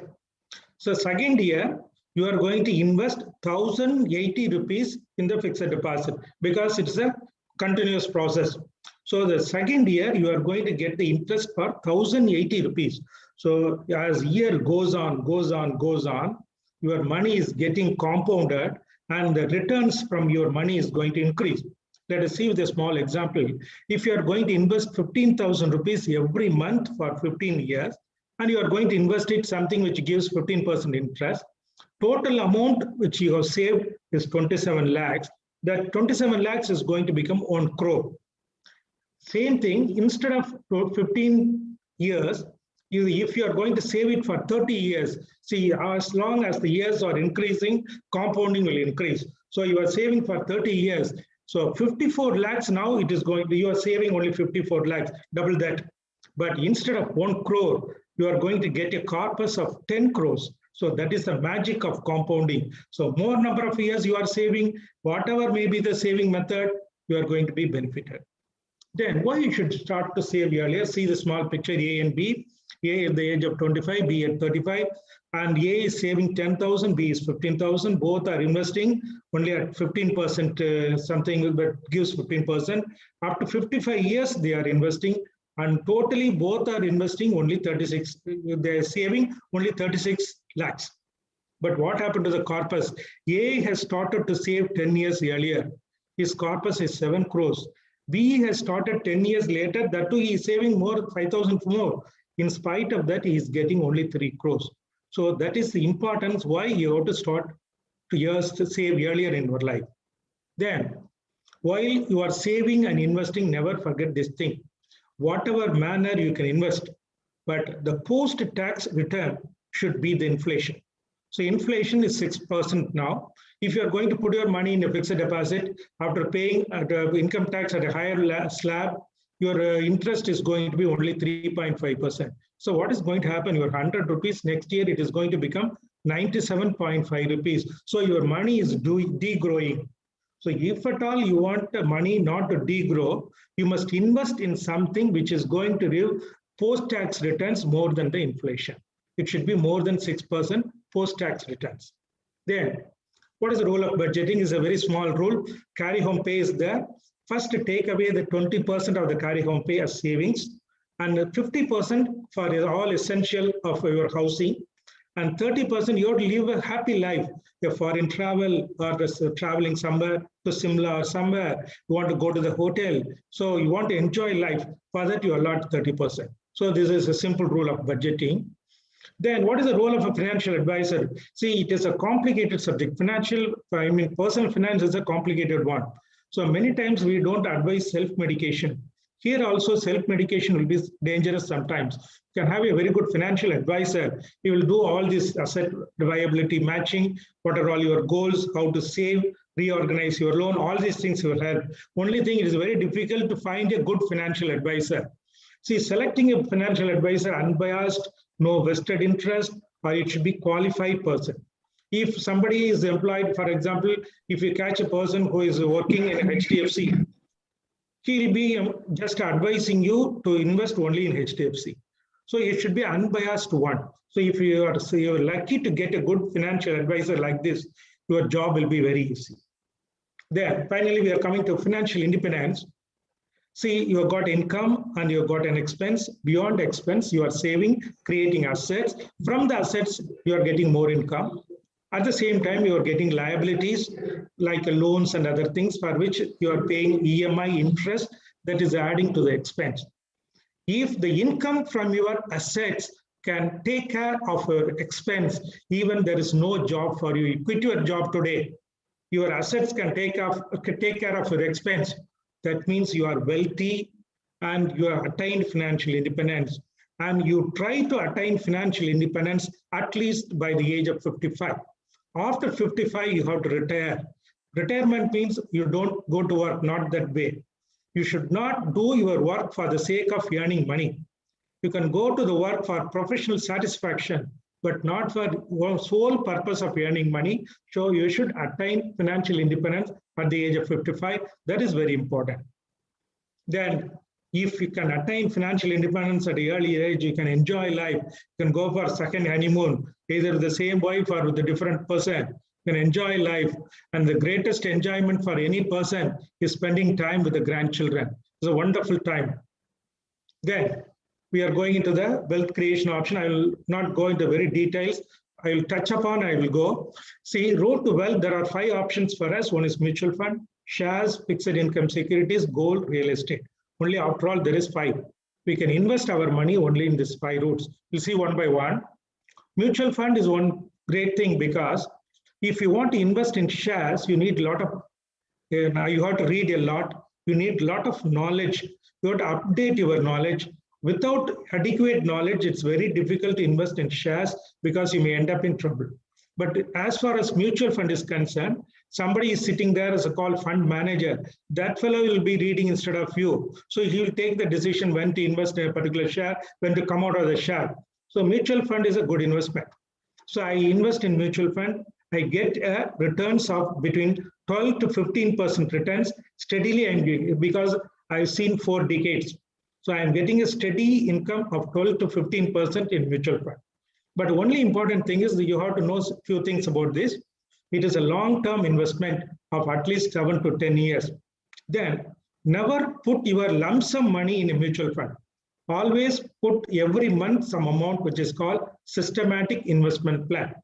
Or you put the money in a debt fund and periodically transfer to the equity fund, that is called systematic transfer plan. So never put the lump sum in mutual fund. Then another important thing we diversify. Doctors are very kind-hearted. If anybody comes and asks, kindly put in a mutual fund, immediately we put.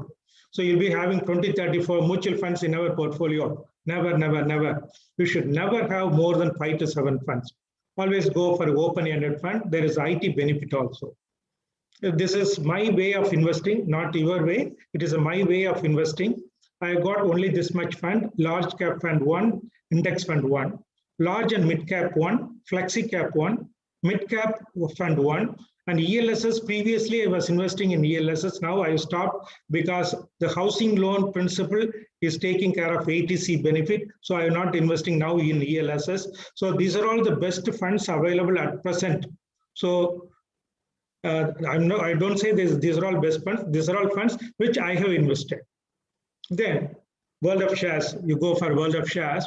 So these statements you would have heard any number of times. It's highly risky. It is like gambling. You will become bankrupt if you go into the share market. All these statements are false. So if you want to become rich quickly, if you want to become self-reliant quickly, or attain financial independence quickly, necessarily you have to enter into shares. I am entered into the shares from the year 1983. Beginning, I was having very little knowledge, so I end up in a lot of loss. Now I got adequate knowledge. I am making anywhere between 18 to 20% returns from shares steadily at present. Then, before entering into the share, first classify yourself whether you are going to be a passive investor or active investor. If you are a passive investor, you are busy 24/7, no time to read or no time to even spend with your spouse and children. Yet you want to invest in shares and even you want to earn a decent returns of 12%. If you are going to be an active investor, you have got some time to read and analyze shares. You expect more returns because you are reading. You expect at least 15 to 20%. Then you are an active investor. Then if you are a passive investor, very simple. You open a demat account. So whenever the Sensex goes down by 500 or 1,000 points, you buy 100, 200, 500 or 1,000 units of Nifty Bees. Nifty Bees is nothing but an exchange traded fund. Your money will be invested in the top 50 companies which make up the 50. Nifty next 50 means the money will be invested in the top 50, next 50 companies. Beyond the first 50, next 50 companies it will be invested. So Nifty next 50. So your passive investor, you can do like this. Then if you are going to be active investor, what are you going to do? Just to select good sectors, 6 or 7 sectors. In each sector, best share, 2 shares you select. So whenever the Sensex goes down 500 or 1,000 points, you buy 5, 10 or 50 or 100, depending on your allocation of portfolio, you buy. So if you continue this 15 years, you like this.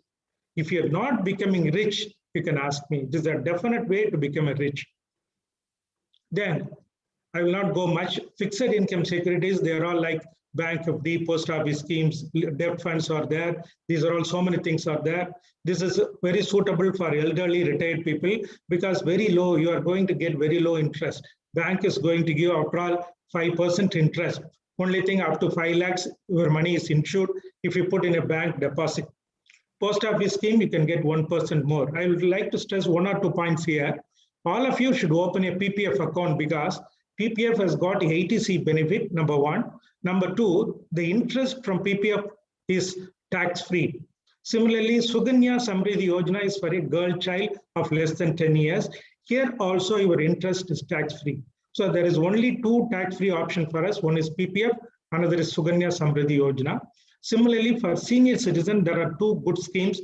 One senior citizen savings scheme. Second one is Pradhan Mantri Vayana Yojana. In both, you can invest up to 15 lakhs each.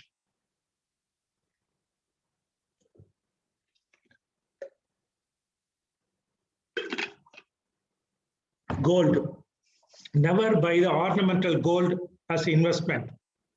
So it's only ornament. It is not investment. So this is only place where you lose 25% of your saving on day 1.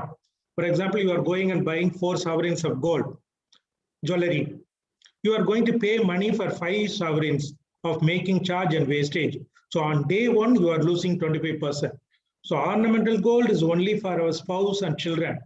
If at all you want to save money in a gold, necessarily it should be a paper gold. You can buy sovereign gold bond, which will give you 2.5% interest every year, and it is tax-free at the end, but no long-term capital gains at the end. Similarly, you can buy gold exchange traded fund through your demat account. So investing in gold only through paper gold. Then real estate. Real estate after demonetization, it is not giving much. If at all you want to buy a flat, first flat without any hesitation, you can buy. Never buy second, third, fourth flat. It is a waste. You are going to lose money by buying flat. If at all you can invest in plots or commercial properties, it's okay, but not flat. If at all, if you don't want to invest commercial property directly, there is something that is called Real Estate Investment Trust, REIT. Here you can buy units, 1 lakh, 2 lakhs. They will invest in commercial property. They will give you good returns. So real estate, don't think it is going to give very high returns. A good mutual fund may give equal returns. Because of the demonetization, it has gone down. Only in certain places like Chennai, Noida, it is increasing. All other places, it is remaining idle. Then after finishing wealth creation, we are going for wealth protection. See, when we say wealth protection, you have to have financial security, life security, health security, professional security, and home security. 5 securities are there. See, the area in where our knowledge is grossly inadequate is one thing that is called insurance. We'll see one by one. Financial protection. So always you may be in a need to close your practice for 6 months or 7 months.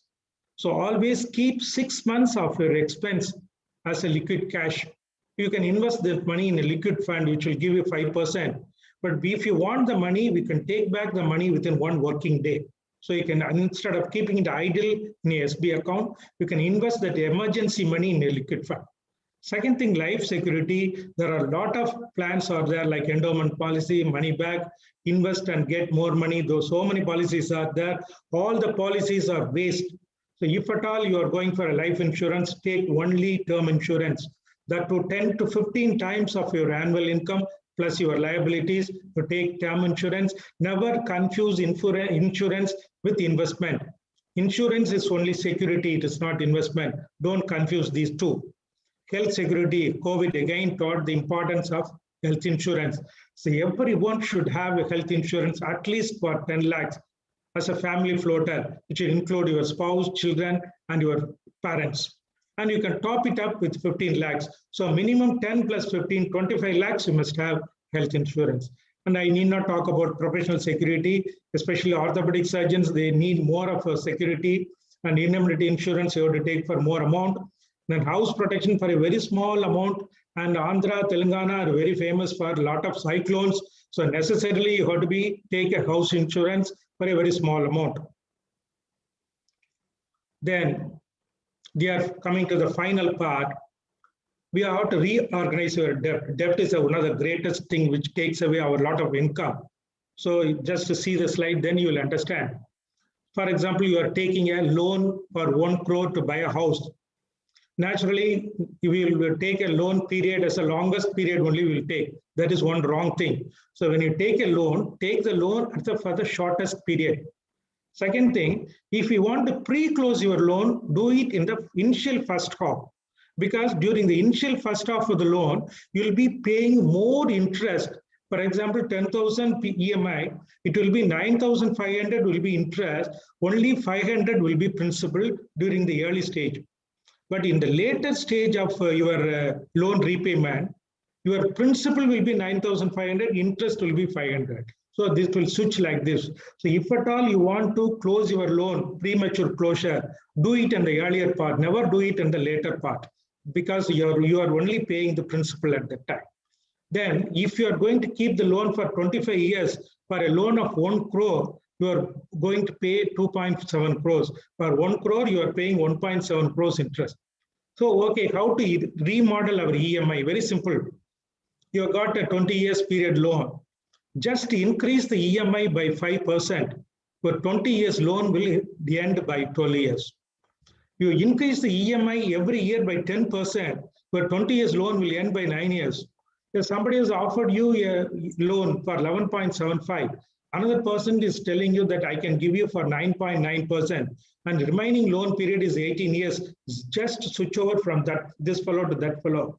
You are going to save not 1, 2. You are going to save 52 EMIs you are going to save. So always be careful with the loan. You approach a financial consultant, you reorganize your loan so that interest outgo, you can reduce a lot. Then I am finishing my talk. Give me 3 more minutes. So the entire personal finance, I'm going to put as a 2 minutes module. This is a 2 minutes module of the entire personal finance.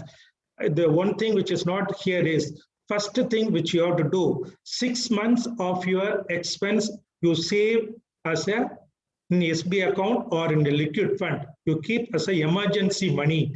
Creating an emergency fund is the first thing you have to do. Next thing, you take a term insurance for 10 to 15 times of your annual income plus liability. Next thing which you are going to do, take a health insurance, minimum 10 lakhs and top up 15 lakhs, 25 lakhs. Then, if at all you want to invest in fixed income securities, what is your percent of, what is your age? That should be the person. A 30 years person should never invest more than 30% in fixed income security. Even here, you go for debt fund rather than bank, FD, or post office scheme. These are all for older people. Then, if at all you want to buy gold as an investment, only 5 to 10%, that too as a paper gold. Then, if you want to buy real estate, commercial property plots are okay. If you want to buy flat, first flat, okay. So if you want to buy second flat, think twice, thrice, but never buy. It is a waste. Then mutual fund, never diversify for more than 5 to 7 fund.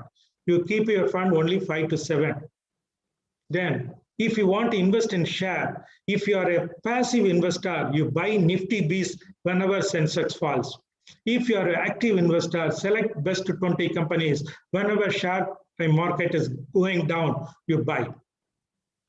Then, income tax. For 80C benefit, best thing is ELSS and PPF. And tax-free returns are given by two things. One is PPF, another one is Suganya Samriddhi Yojana. Then third thing, if your wife is going to be in the lower tax bracket, you can give some money to her, give a gift of money to her so that you can reduce your income tax outgo. But before that, you consult an auditor because there is one class called clubbing class. So you just consult the auditor, then give the gift to the spouse. So this is a 2 minutes module which includes entire personal finance. Then we can never forget this man, Warren Buffett, one of the greatest investor of our times. He is giving two rules. At the age of 11 years, when we are all playing in the street, this man was investing in stocks. So he gives us two rules. Rule number 1, never lose money. Rule number 2, never forget rule number 1. So this is a famous quote of Warren Buffett, which I like most. Then some promotional material. I have written 4 books. Wise Investment. I am very happy to inform you, more than 6,000 copies have sold this book. It's been long back I put this book. So these books are available in Amazon Kindle. But if anybody wants to have this book as a hard copy, you can just give a message to my number as a WhatsApp message. I can send it by speed post to your address. A lot of books are going to Andhra as a speed post. I can send it. So one book is Wise Investment, another is Investment in Shares. Third book is Investment in Mutual Fund. Fourth is Art of Choosing the Ideal Insurance. The fifth book I have not mentioned because it is in Tamil. It's a translation of Wise Investment.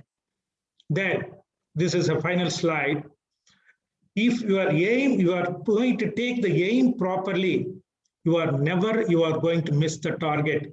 Especially if the teacher is not like me, if the teacher is going to be a beautiful woman like this, you are going to never miss the target. So happy investing, happy life. Thank you.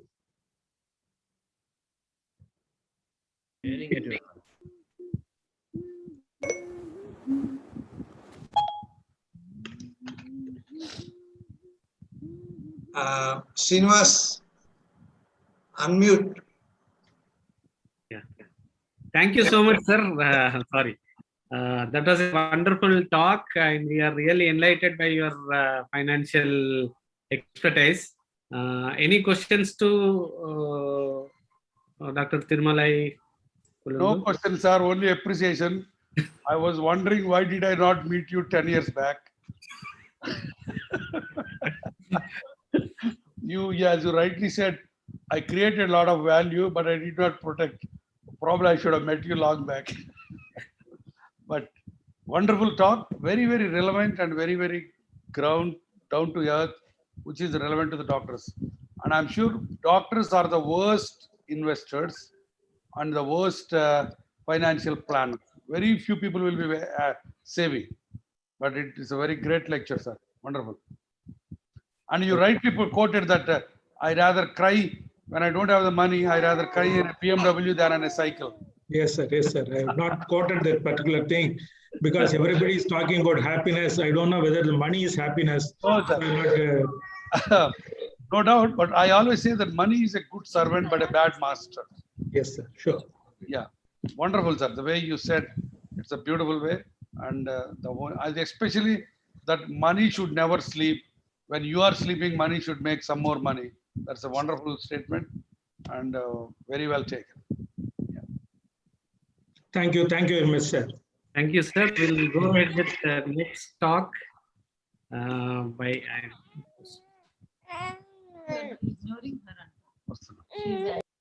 Dr. Indira Pawan. She is a consultant dermatologist, trichologist, and cosmetic surgeon. And she is a consultant at Omega Clinics, Kukatpalli, and Rainbow Hospital, Hydernagar. She is heartfulness, meditation, and yoga practitioner and trainer of Brighter Minds program, which is really an excellent program, where I have even sent my kids there, and a cognitive brain skills development program teacher, and presented various guest lectures on scientific and life skills topics. One of them is last physical workshop at Gandhi Hospitals for Orthopaedic Surgeons, and recipient of Aidya Shiromani Award. And she is a certified happiness life coach. Dr. Indira Pawan, over to you. Hello, namaste, and happy morning, one and all. So I'm humbled. I'm among the great audience and the great talks. After listening to all the talks, I feel I'm a very small person to speak in front of you all elders. And I would like to go into the topic with my heartfelt thanks to whole TCOS community, and also Somashekhar Reddy sir and Dr. Kasha Srinivas for giving me this wonderful opportunity to be with you all this wonderful morning.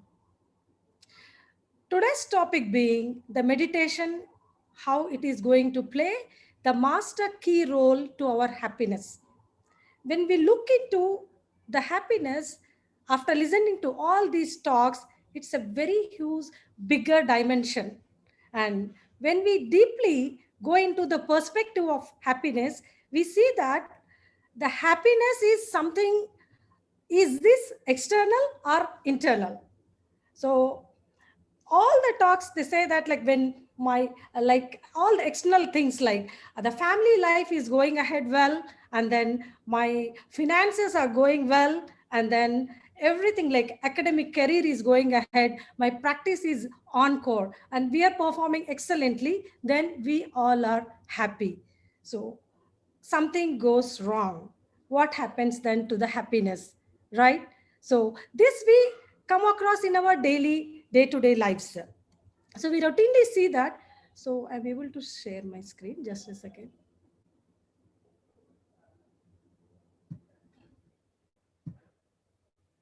Your screen is visible.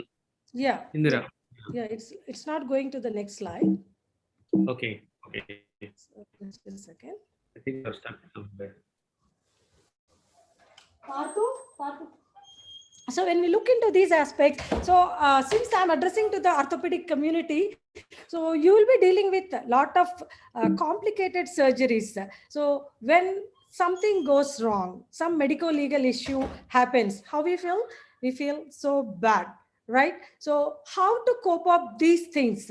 So this is something we are going into the external to internal dimension. When we look into these aspects like external things, our desires, our belief systems, and then our ego, and all these play definitely a great role.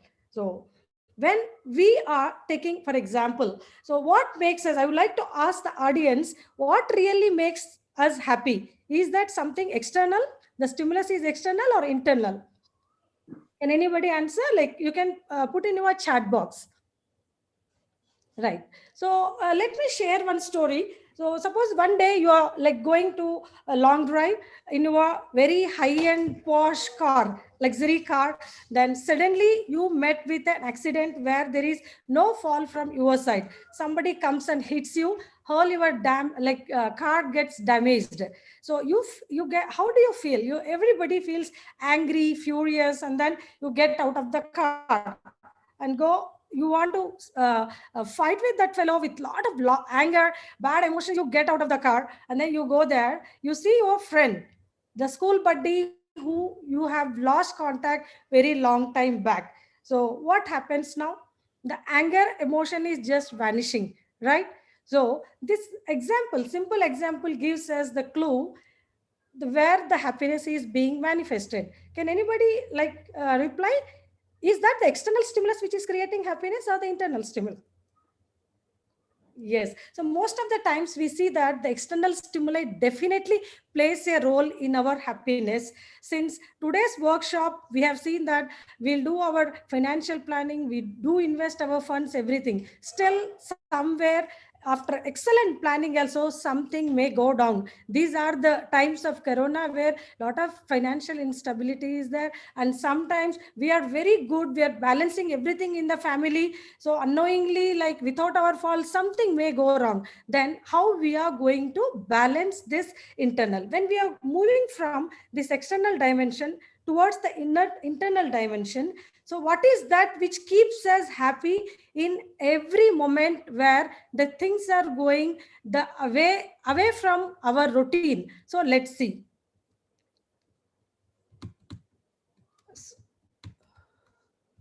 So when we look into these aspects, just a second.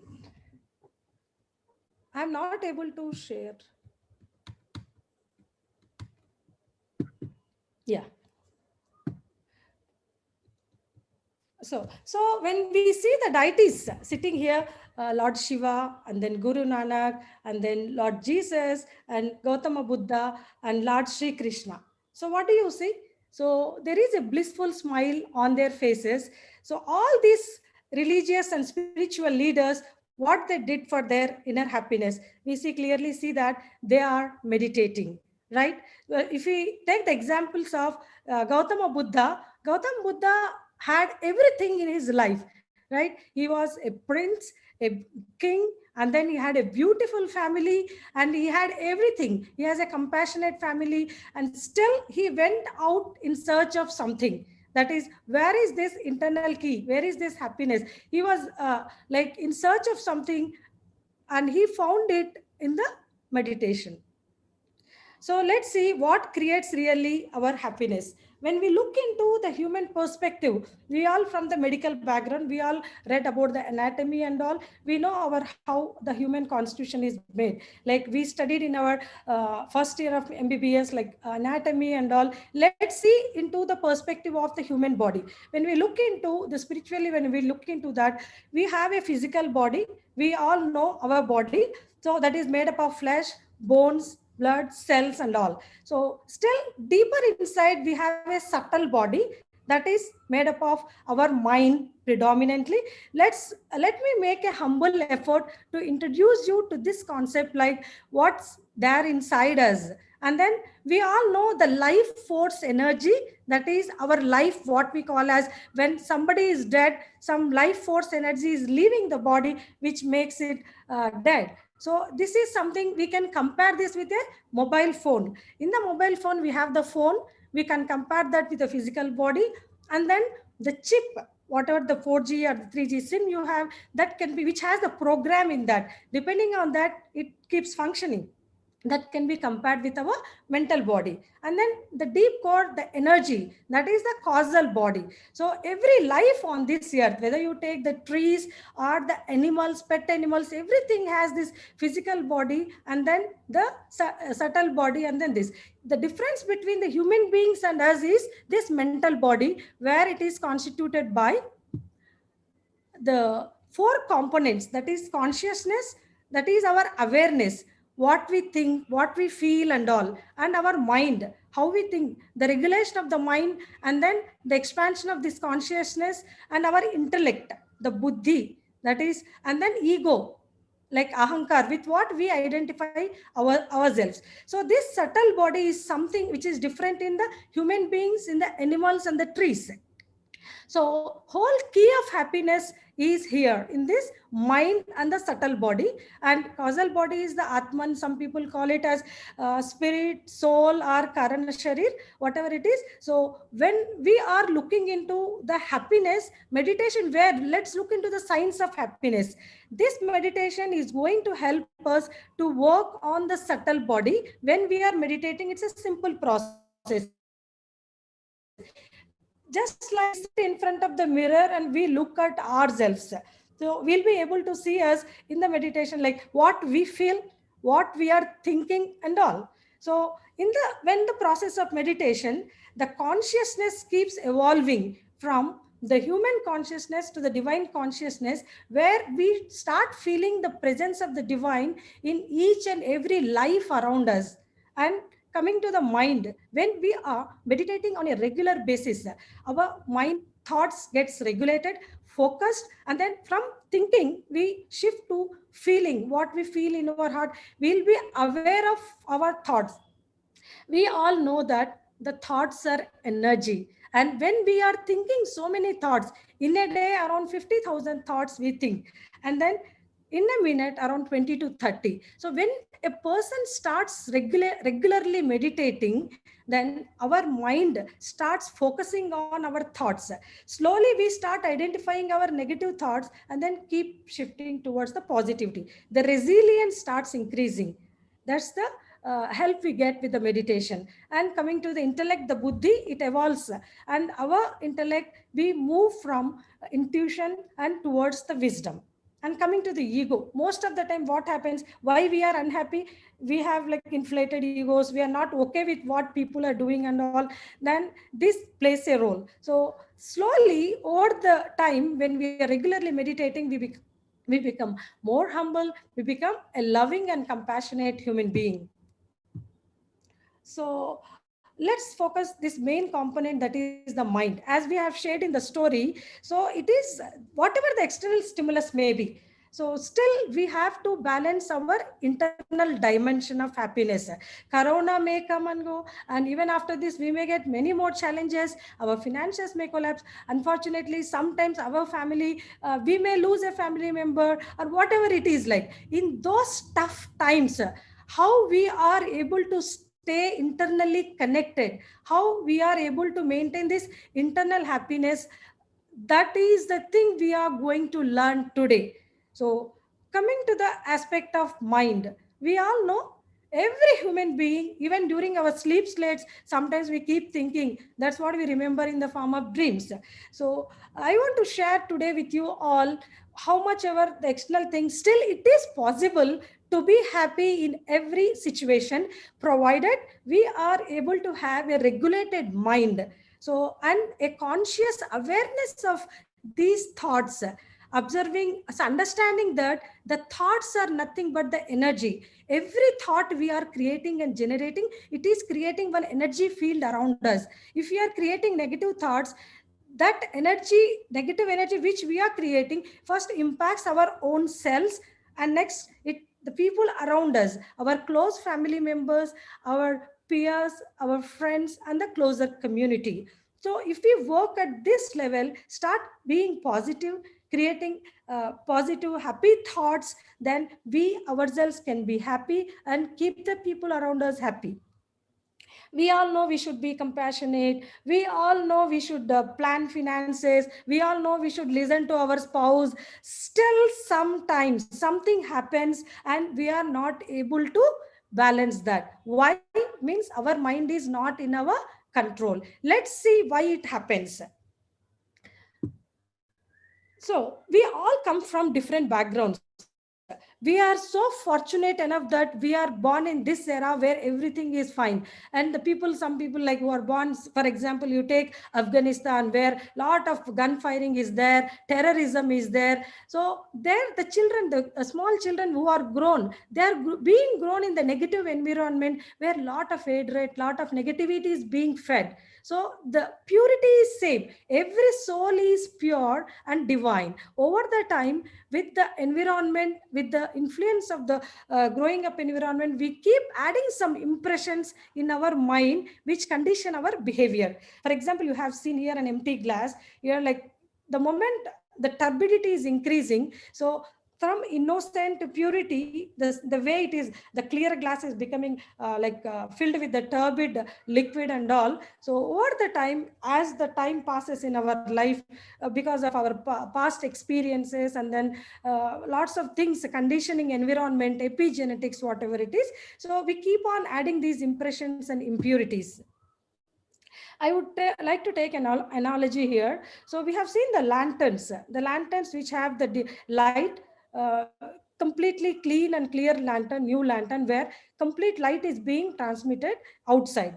So over the time, if you don't take care of that, so the soot keeps forming inside. So after some time, if you see, completely a darker lantern will be seen. If you call anyone and ask, do you see the light inside? They say, no, I see only a black lantern. Similarly, what happens is, like in our life, we have people say, why you are conducting like workshops and all? Already we human beings are happy beings and all. Like Swami Vivekananda and all these people have quoted, all the power is within you, all the happiness within you.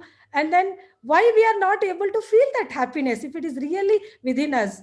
That is because all these impurities which are being formed around the soul, that is the our internal consciousness and internal purity, love and compassion, which are the natural qualities of human beings, are being coated by this dark suit with hatred, jealousy, anger, ego, all these stuff which block our happiness.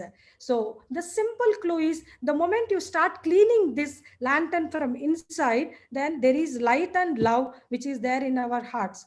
So how to tap this purity, how to go towards this purity and clear and remove all these impurities which are coming way in the journey of our happiness. So once you start identifying these impurities which are being coated around over our mind, our subtle body, in the form of anger, we keep comparing with our peer group, feeling jealous, and then temptations, our desires, hatred, fear, doubt, guilt, prejudices, all these are the impurities. We should be conscious enough to identify all these things. So whenever these impurities are removed, but we should know a way. Everybody wants to be happy. Everybody wants to be peaceful and joyful and balance everything in our life.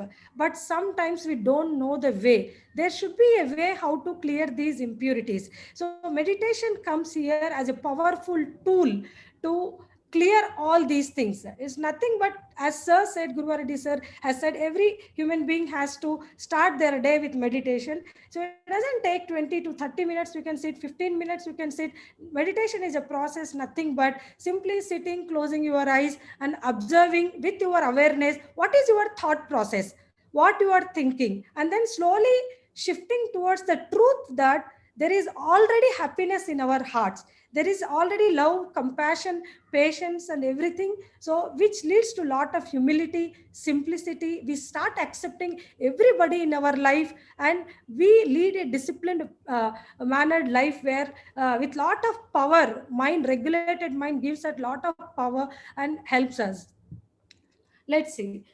So let me share. So there are lots of systems, lots of practices of meditation. Everything is wonderful. And most of you might have already been practicing meditation. You might have seen the benefits of that. So let me share my experience with you. I have been practicing this heartfulness meditation for the last 2 decades. And earlier, like I started this after my internship. And that time I was a very angry person. Like always, I never wanted to be angry, but usually I used to get angry. And then I never had a clue how to control these things. And when I was studying, I was preparing for PG entrance, I want to sit, focus and read properly, but still my mind used to go here and there. So I never knew like how to regulate my mind. And I was fortunate enough to be introduced to this system by my sister. And then I thought like, let me explore and practice and check this. So this was a beautiful system. And the beauty of this system is it is so simple and sitting at your own home. in your own comfort zone. You need not go anywhere, and you need not go after gurus or any this thing. Just sit at your home and explore this. Now in the time of corona and COVID, where there is a lot of risk is there going, and you can practice this at the comfort of your home. So this heartfulness presents you two powerful tools, that is meditation and the cleaning. Since we have talked so much about the regulation of the mind, how these impurities are there, they're already there, which are created from our past. We are fortunate enough that we are in the positive environment. We have grown in very good environment. And if suppose a baby is there who is grown in bad family environment, where there is parents have a lot of disharmony, or there are financial crisis and all, these impressions keep forming. So that person wants to get off all these things, clear the impurities. Definitely there should be a tool to explore and experience. Here, this meditation, what we do is we sit with closed eyes and then start simply nothing, no chanting, no focus on anything. Just close your eyes and observe your thought process, and be stick on to a thought that you have light and then love, compassion. So the divinity is already there in the form of divine light in your hearts. And in the evening, around 15 to 20 minutes, when we come back from our work, we do this process called as cleaning, that is rejuvenation, where we clean the impressions with the help of our thought. And then there is a divine practice called as pranahuti, the divine energy, which flows and helps us to clear these impurities. So since we all come from the scientific community, the medical community, I want to share you some of the scientific aspects. This is a person called as Patrick Porter. He is founder of Brain Tap Institute. So this person is from the US, and he has a lot of passion for meditation, as his parents were meditating, and he has developed this Brain Tap Institute, and he started evaluating the scientific aspects of meditation, how it is going to influence the brain, the MRI images, stress index, and everything. So more than around 110 parameters he has studied with and compared lots of meditation systems. And this person happened to visit India just before COVID in 2019, All India Institute of Medical Sciences, where he has experimented even with the heartfulness meditation. And these are some of the parameters. So this is the MRI scan before and after, where you could see the brain images, and even here you could see the stress index and the aura. So stress, the aura, what we call as every human being, as the physics says, we are made up of particles, millions of cells. Again, when you go into the depth, we are all photons, energy beings. So every human being has an aura. So when we are meditating, so this is what we can just look into the positive energy. So when we are thinking positive thoughts, the positive energy around us increases. When this person has evaluated heartfulness meditation, he found that this positive aura is acutely shifting within 10 to 15 minutes from 15% to 72%. And then just now, Dr. Sunil Srinivasan has mentioned about Matthew Ricard, the Buddhist monk who has meditated, he was considered as the happiest person. And now I present to you Dr. Jai Timapuram. He is a doctor, particularly that's the reason I have taken this example. So he is 40+-year-old practitioner, and he's practicing in US. So he has a family like us, and he spends hardly half an hour in the morning, half an hour in the evening for his meditation. After few hours of some hours, hundreds of hours of practice, when this person was also evaluated, so it was wonderful to found that all the rhythms, when we do the EEG, the alpha and the delta wave patterns which were found in this Buddhist monk over these years, so they were almost on par with him. So what I would like to share is, we need not leave our families. We need not take sannyasa. We can be in our own family and still practice this simple meditation, and we can reach to that happiest quotient, what the monks are experiencing. That is the internal happiness, which is not affected by the external factors. Whenever you get challenges, still your resilience, how fast you are coming back to the internal, the state of balance and all. So without wasting much time, so I would like you to all to go through this. And one more beauty about this meditation is this is not charged at all. Anywhere, just within your mobile, you can just download Hearts app. It's a free app. Even this organization is present in more than 120 countries, and the heartfulness trainers who voluntarily work for the mission, and without being charged. Any person, like, you need not go through the lengthy courses and all, and it's a simple day one. What I practiced 20 years back, the same thing I am practicing even today. There are no different levels of courses and all. Simple 20 to 30 minutes, sit, close your eyes and observe what you feel in your meditation. And what difference I found is 20 years back, what I saw is I was a different person, like this, just like sitting in front of the mirror and looking at ourselves. That time I used to see a lot of anger and then other things. Now when I sit, I'm easily able to meditate, go into that peaceful states, and whenever the challenges are coming, so my resilience has increased. I don't say that I don't get anger. Earlier I never thought, like, even I'm getting angry, I never recognized that. Now the moment I'm throwing the negative emotions or like anything, so easily I'm able to observe myself, because this meditation increases our awareness and keeps us alert. And evening rejuvenation technique will be there. This is a wonderful technique. Whenever we are going through a negative feel or negative emotion, just you can sit anywhere. You don't require anything. Just close your eyes. There's a simple technique where just from top of the head to the base, just we look and observe, and we mentally act upon our own self. We imagine all the impurities, whatever the things are there, the negative emotions are there, we throw them in the form of smoke from our back, and it works. So something is that, like, how much ever talk I give, it's like unless you experience it, it is like always we say, no, if you want to know how the water on the well tastes, just go and take a dip and then drink it and then comment on that. So thank you very much for your patient listening. Hope I was able to convey what I wanted to convey.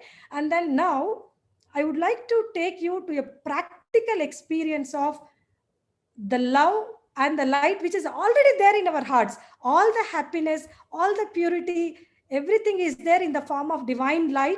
We all are divine beings. And let's take some time out of our busy schedules every day, at least for 15 to 20 minutes, sit and then explore and connect with our inner self, so that this strengthens. Once we are internally balanced and connected, whatever the challenges come from outside, we'll be able to face with eternal and undisturbed happiness. So Dr. Srinivas, so shall we? Dr. Indra, yeah, we'll go ahead with next part, that is meditation and relaxation technique. So are you ready, Dr. Indra? Yeah, I'm ready. Yeah, So yeah. I request all the audience to kindly mute your cell phones and sit comfortably and gently close your eyes.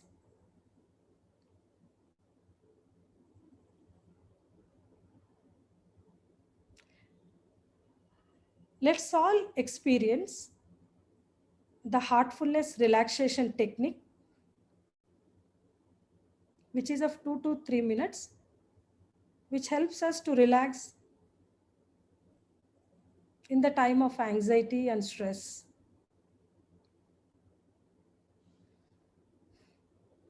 Sit comfortably with whole your body relaxed.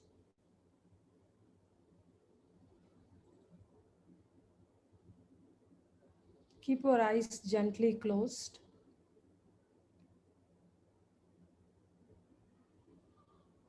Let's begin with our toes.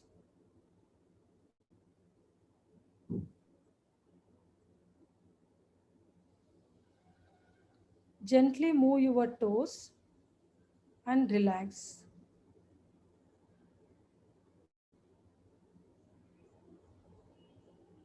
Relax your feet.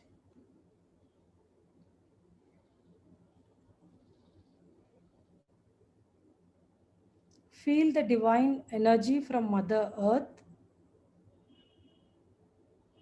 is flowing through your feet,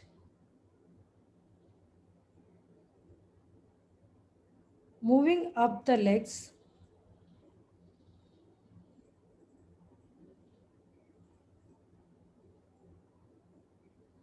relaxing your calf muscles and the knees.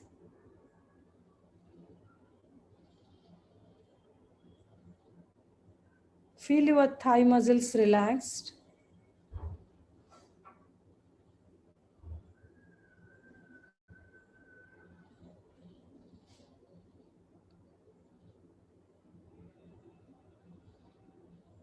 Relax your waist.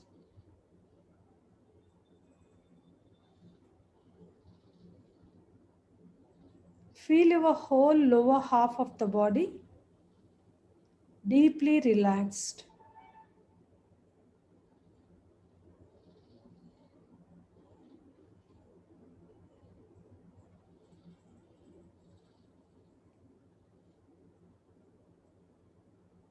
Relax your abdomen.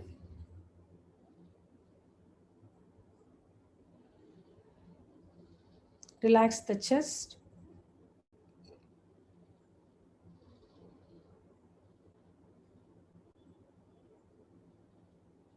Relax your back.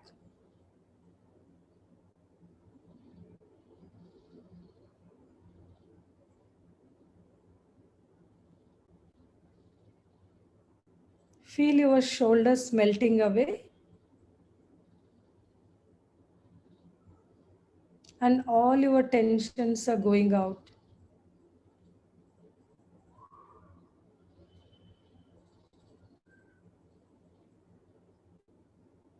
Relax your arms, elbows. Relax your forearms.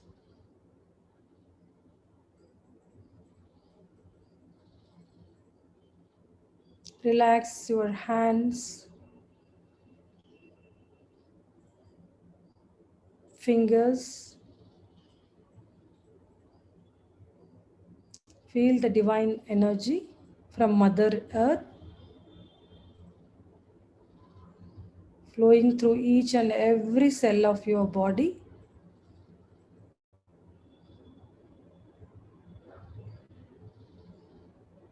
This energy is moving up. Now relaxing your neck muscles.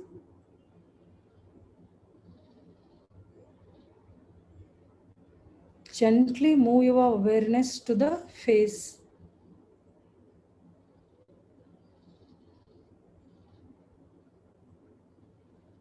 Relax your jaws. Relax the cheek. Relax the nose, eyes and the forehead.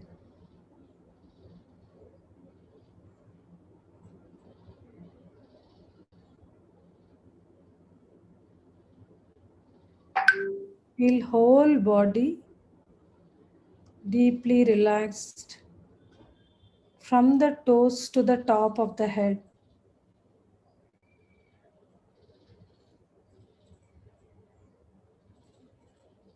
Now gently move your awareness to your heart region.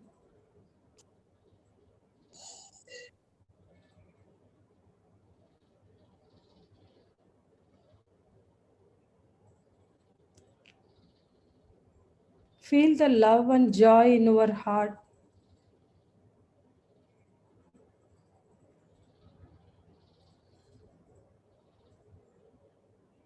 Transmit this love, joy, and happiness in and around you.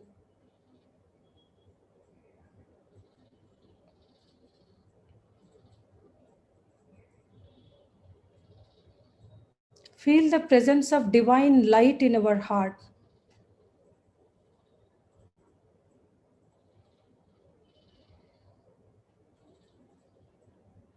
the source of this divine light is already present in your heart,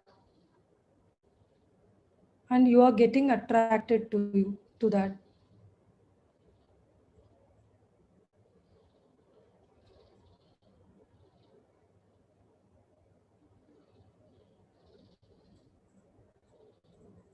Continue to meditate on the presence of divine light in your heart.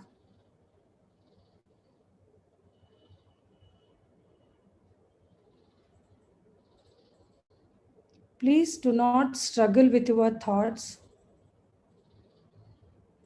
Gently shift your attention back to the presence of divine light in your heart.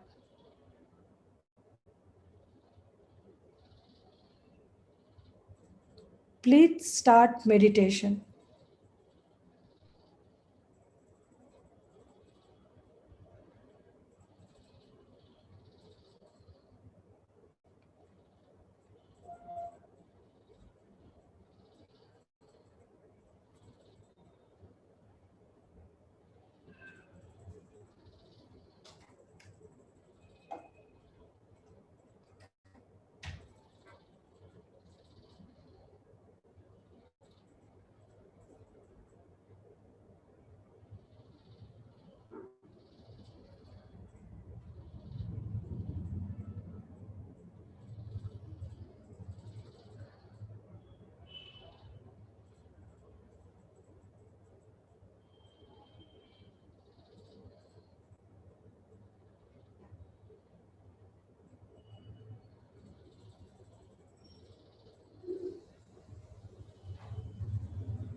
Now gently ease out of your meditation.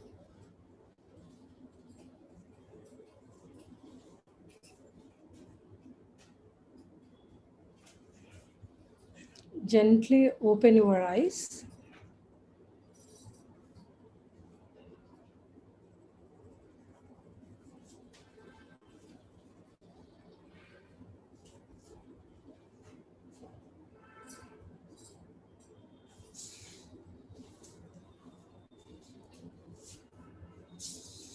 And relax and come back.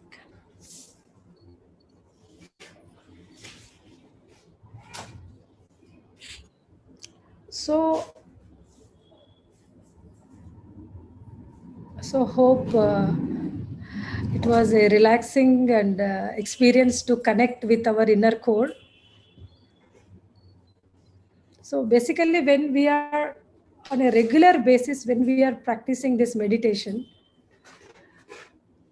we gradually start observing the flow of our thoughts. The day one, maybe when we sit for 15 to 20 minutes, 10 to 15 minutes, we maybe thinking about all other things, about the profession, about the people and all. Only 4 to 5 minutes we'll be able to focus on the divine light.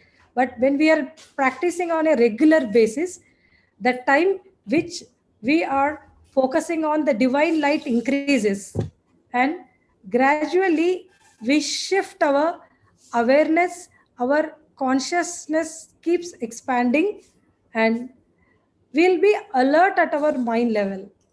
And a day will come when just you are closing and you'll be opening, as if you'll be absorbed in that internal light and the love and the purity of our own heart's core, which is already there.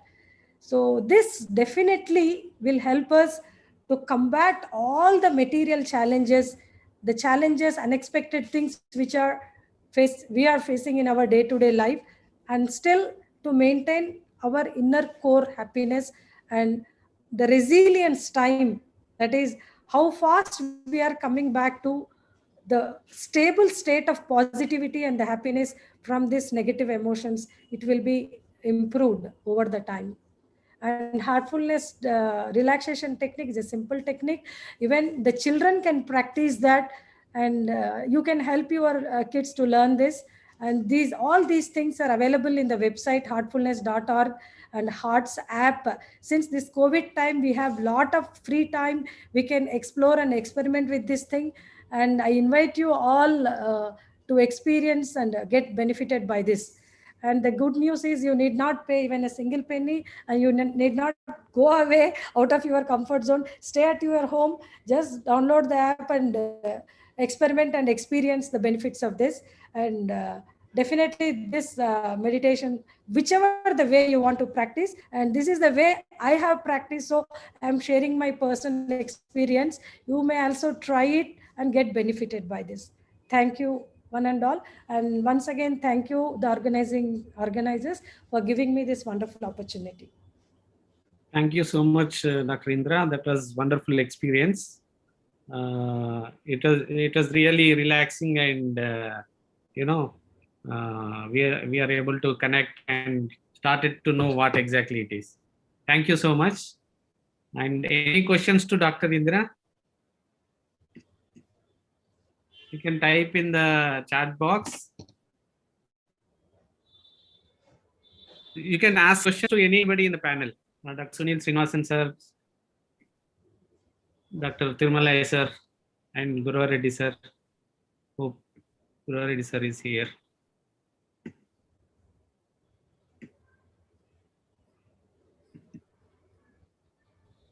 So, if no further questions, sir, shall we ask the sponsorer to speak about 2 minutes, and probably we'll close that.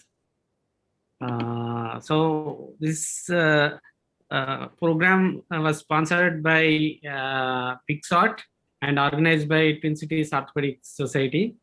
And anybody from Pixart? Mohit, are you there? Good morning, sir. Yeah, Mohit.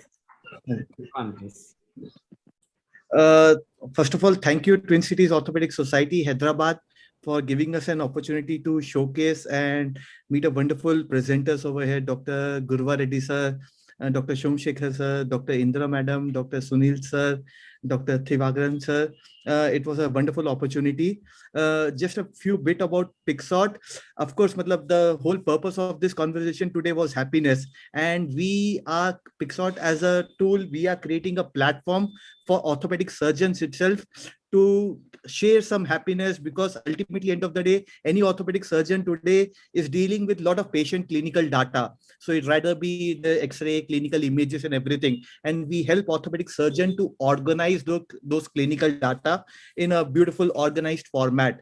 So I won't take much of the time. I would request everybody to just experience Pixot and help organize your clinical data, which can save you from medical legal purposes, could help you excellent your career growth, could help you giving good clinical presentations. So that is where our Pixot platform would help you. Thank you so much again, all the organizers as well as the speakers. It was a wonderful session. Thank you so much, Mr. Mohit. Somsekhar sir. Dr. I think- Indra, Oh. you can check your chat box, some inquiries for you. Yeah. So actually, Dr. G. Ashok is asking me like how to overcome sleep while meditating. So let me make an effort. So basically, when we are meditating, usually we sit comfortably and then we start observing our awareness, and then sometimes we'll be observing our thought process. So it will be going here and there. Again, we'll be coming back to the presence of divine light in our heart. After some time, a situation comes where only light is there, and then your thoughts are not moving here and there. In the beginning, when let me share my personal experience. So when I started meditating in the beginning, like I used to get lots of thoughts. Hardly, I used to struggle to bring back my mind to the light. After some time, I found that I was just closing my eyes, and then after some time, I don't remember anything. So I always used to get this doubt whether I am sleeping. So, sir, if we try to sit down and then close our eyes and sleep without the thought of meditation, it is definitely impossible. Let's all experiment and try it sometime. So just close your eyes and then close and do nothing. Be aware and try to sleep. You can't sleep. But when you are meditating, what happens, particularly since I only got exposed to this heartfulness meditation. So in this system, there is a concept called as prana huti, that is transmission of divine light from the source, the universal source. So what happens here is when we are closing, even we feel that we are not there. Our mind completely goes into a state called as shushupti, what they call as. So this shushupti is a state, it's a sleep-like state. So where even our consciousness, our awareness is also knocked out. Where there is what we have discussed is we have a physical body. When we are sitting, we are feeling like our hands we are feeling, legs we are feeling, we're sitting comfortably. After some time, we go to a state where we are not even feeling our physical body, and coming to the subtle body. Slowly, our mind also gets disappeared. There is no thought process. So we are that's where we are getting connected to the core. That is the divinity. That is already there in ourselves. So that is a state where it's a deep sleep-like state, sir. So don't worry if you feel that if you're comfort, don't sleep and meditate. It's in the night when you're going to bed, that is okay. You can go with a thought that you are already having the divinity within you. But in the daytime, when you get up, sit comfortably with the back straight and then try meditating. During that time, if you feel sleep, nothing to worry about that. Maybe you are going into a states of sushupti so fast. It just depends on the subtle body. So some people, they start meditating and then over 10 years, 15 years also, they say like, I'm struggling with my thoughts. I'm not able to focus and all. Sometimes the newcomer, the moment they sit in the first session of meditation itself, they say, they tell like to the trainers, I did not feel my body. There was nothingness was there. Lot of divine lightness and these things I could experience. That is all because it's not the duration of the sadhana what we do. It is your condition, the subtle body, how you are maintaining. How is your mind? How is your consciousness now? How much sublimated is your ego? And all these things make a difference. So Sushupti is a state we come across where it's a deep sleep-like state. So just we have to observe ourselves. This is an experiment. It's a scientific experiment. Meditation is nothing but just closing our eyes and observing our own selves, just like sitting in front of the mirror. So what I feel that after regular meditation, after a month, you find a different person. After a year, again, you find a different person. So you yourself keeps changing over the time. That's what I feel. So it's okay, sir, to feel sleepy. Just keep noting about that, what you experience during the meditation. Another question for you is about the divine light, what you are feeling in your heart. Is it, to start with, is that an imagination? A question from Dr. Ramesh. Correct. So basically, lots of beginners have these query. So whether it is divine light, as we have seen the lantern and all, the truth is we are already having the divine light inside us. We all doctors know this energy. Sometimes we can't perceive. Sometimes we can't see this. We say like air is there. Yes, air is there. That's the reason we are surviving. Oxygen is there. We are breathing. Similar way, the divine energy is there in our. So to start with, we start with a subtle suggestion. Since we have to work from the mind level, in the beginning, we try to imagine, but over the time, as I have quoted earlier, over the process of meditation, the mind shifts from thinking to feeling. So in the beginning, since we have to work with the mind, we think and we try to imagine there is presence of divine light, and just close and start seeing that. Over the time, there will be a beautiful day where instead of this, your imagination, your thinking will shift towards the feeling. You can really feel it. So how much, like, it's all everyone's personal experience. That's the reason we have to take time off our busy schedules, 15 to 20 minutes, sit and try to experience this. Definitely in the beginning, you can start with a subtle thought, but don't try to focus and concentrate on that. Just start with a mere imagination, because we have not seen it. As the impurities, as we have said, no, like in this system, what we do, no, daily we do cleaning in the evening, and just the way we take our cars to the showroom and get it servicing and all, we have trainers. These trainers help us to give sessions, meditation sessions. That will be just like half an hour. We have an appointment with them. They sit at there. In this COVID time, we can call them or connect in this Hearts app, and they will be sitting in their house, we'll be sitting in our house, and they work on us. They have some techniques like so since we said let's be like go into the spiritual literature, where so what they say is, we all know, we all are having chakras, but they are nothing but the energy points which are there at different levels. So when we are going through all these life's experience, the impurities in the form of anger, jealous, and all these things keep forming impressions in our heart region. So when we do cleaning in the evening daily, we try to throw away all these things and we become light and pure. And sometimes when the impressions which are difficult to remove by our own selves, the trainers, they help us. Like they have some techniques where they can clean each. So you can feel it, and then you can feel these grossness and all. We have different points. For example, in the heart region, we have some 4 chakras where like material desires, our wishes, and then unmet desires. All these things create some grossness in our heart region. And then our anger keeps accumulating in one area. So unknowingly, though we want to be happy, though we want to be compassionate, we are not able to do that, because this grossness is already there because of our past impressions.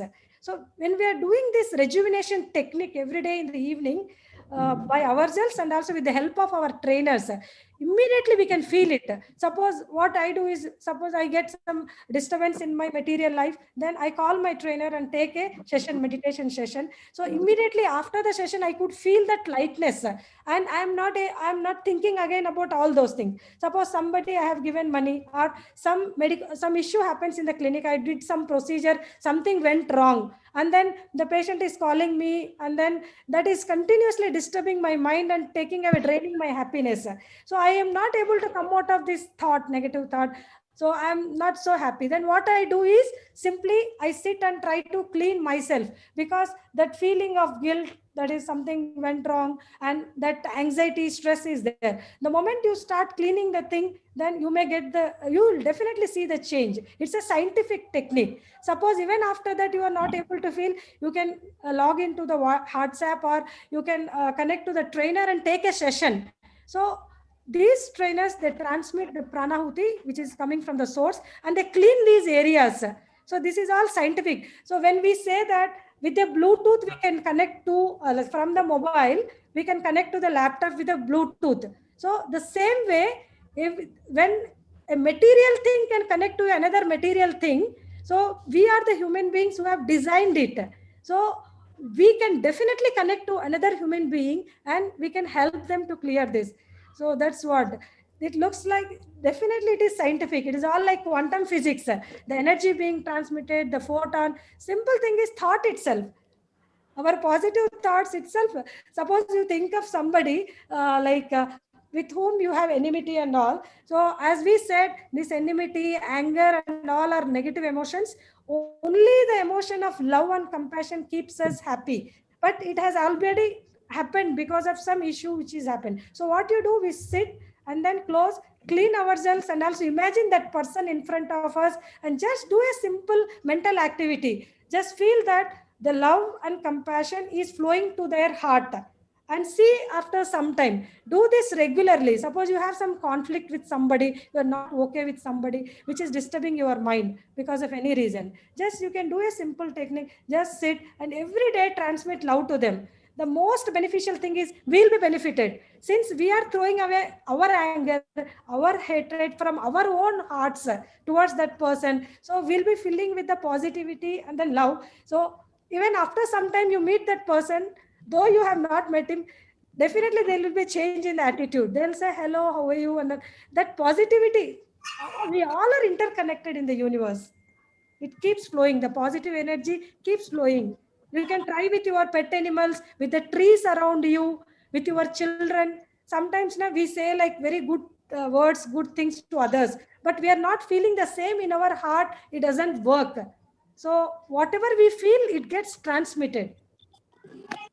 Thank you. I think a part of this you have answered already. Dr. Raju is asking how to control the turbulent thoughts when you sit on meditation. Flow of thoughts coming and disturbing thoughts. How to control the turbulence? How to control? And maybe your trainer. Yeah. Yeah. So basically, what happens? So just like a swimming and just like a bicycling, the day one when we are doing, it may not be possible. Like we'll fall down, and then when we try to float again, we'll sink in the water. So something like that. When we are doing horse riding, we'll fall. The similar way, when we are trying to meditate, all these days we are thinking that our mind is we. We are not aware that we are inside. Our awareness is different. Our true self is something different. Our mind, as we said, mind, the way you make money as your best servant, even mind, we have to make our best servant and best friend. As long as we are struggling with our mind, it keeps on going away. So it's okay when in the beginning, when you sit, just definitely keep a fixed time for your meditation. And the beauty of Heart's app is it has guided meditation, guided cleaning, the rejuvenation process. Anybody, just even if you are new one to the system, just turn on the guided meditation. It is around 20 to 25 minutes, and there the instructions will be there, and they say like observe. Okay, keep observing. If the thoughts are going away, whenever you are observing that your thought is away from the presence of divine light, bring it gently back again. Do this is an exercise we have to do. It's a mind exercise. Over the time we see that the time where we'll be focused on the divine light will increase. We need not even focus on the breath also. Just we have to focus on the thought process of the mind. Over the time, definitely you will see the change. And every day after the meditation, we should make a personal journal where the day one, what happened when I meditated, the day two, how much time I was able to. If at all you are feeling completely, the mind is like completely calm, you are not able to think anything, and you are lost in somewhere like deep sleep-like state, even that also you can note it down. So keep observing yourself. I think there are no further questions. Srinivas. Yeah. Thank you so much, Dr. Indra. And I thank all the faculty, Dr. Gurva Reddy sir, Dr. Sunil Srinivasan sir, and Kolundu sir for your valuable time on this particular Sunday. And it was really wonderful having you here. And all of us are benefited. Thank you so much. And with this, and one announcement Dr. Sunil Srinivasan sir wanted to make. Sir, are you still there? Yeah, I'm very much there. Yeah. Yeah, you wanted to tell. No, I already covered it. I put my thing, the chat box also. So we started this muscle tendon change. This was taught by Bodhidharma to all the very weak Shaolin monks. He went to, Bodhidharma is from South India. As a prince, he goes to China and sees all those monks meditating, but all meditating, but their body is so weak. So he taught them this muscle tendon change. And so this is the reverse. So I went to China, learned from Chinese master. So I've been trying to teach this. So those are very good for preventing injuries. Most of them, when they start their fitness, they start running or doing something and injure their joints, or they start playing tennis and they injure their tendons. So this is a very nice preparation for any kind of exercise activity or even general fitness. It stretches your tendon, makes your body light. I have had enormous benefit out of this, so I thought I should share with all of you. And if anybody is interested, you have my number. You can contact Dr. Srinivasa Kasha. It will be my pleasure to. We have a class every Sunday morning between 8 and 9. And I have frightened Dr. Indra also with the class. I think she can give us feedback. How do you feel, ma'am? I mean, instead of me telling, you tell us. Are you happy with the class? Yeah, I was honest opinion. You don't have to, whatever you feel, please tell us. Truly, sir. So actually, even without mention, I wanted to share my experience. I just started last week. I personally, what I had is like earlier, since I used to hold that laser probe, since I do these laser treatments and all, I used to get a lot of this shoulder pain because that will be little heavy. And then of late, last month, I started brushing my teeth with my left hand. Maximum I'm using my right hand during the essential work, like writing the prescriptions and the lasers and all. So when I found this from my husband, like this muscle tendon and all, I was little more interested and excited. I thought like, let me try. And definitely I'm doing yoga and all. But in this, what I found the difference is the single, like 1 week's practice itself. Even the day one itself, I was observing when we are stretching these tendons, muscles and all. So actually, since I'm meditating, I'm thinking like even the divine energy is also passing through and helping me heal this part and all. So I'm combining both, like, so I found that it was like wonderful, like, and I can quote around more than 60 to 70%. I'm able to sleep on the right side. I'm looking forward. I'm done only with a week. Maybe like after a few sessions, it will completely disappear. And earlier I used to touch only till this area. Now I can touch even the other area of the shoulder. I feel it's wonderful. Like, thank you very much, sir. I should employ you as my publicity manager. I think you will do extremely well. Your like ready-made job available. Ready-made job available from our institution here. Thank you, ma'am. Thank you so and kind I of was, you. Yeah, I was very happy when you mentioned that thing. Like in the introduction class, sir said that in China, he saw a lady of 70 plus years was lifting 2 cylinders. So I was hopefully thinking that. So I'm regularly practicing it. As sir said, see, listening to the workshop, attending even meditation workshop, one day it will be feeling good and all. Unless we practice anything on a regular basis, we won't get benefited. Whether it is Tai Chi, whether it is meditation, and whether it's a financial planning. So on the regular basis, we have to make an effort into that. So thank you, sir. Definitely, I'll be a good student, and Thank you, very kind of you. I'll get all the benefits of this program. Yes, ma'am. Yes, ma'am. Thank you so much, sir. Thank you. So with this, we call for the day. Sir, actually, I think most of the orthopedic surgeons, and for that matter, like most of the doctors community, for the last nearly year, with so many webinars going on, getting bored of the subject. We initially first 3-4 months, everybody enthusiastic, all of us used to attend all the webinars and okay, learn properly, and then the enthusiasm, everything petered off. And now I think it's a fresh air in this one, and I thank Kasha to get this sort of idea. And I'm sure, looking at the comments, what I'm seeing in the chat box, I think it's a good decision from him actually to shift away from the curriculum to extracurricular things. I thank you all for actually making this a successful meeting. Thank you all. Thank you all, sir. Thank you, sir. Thank you.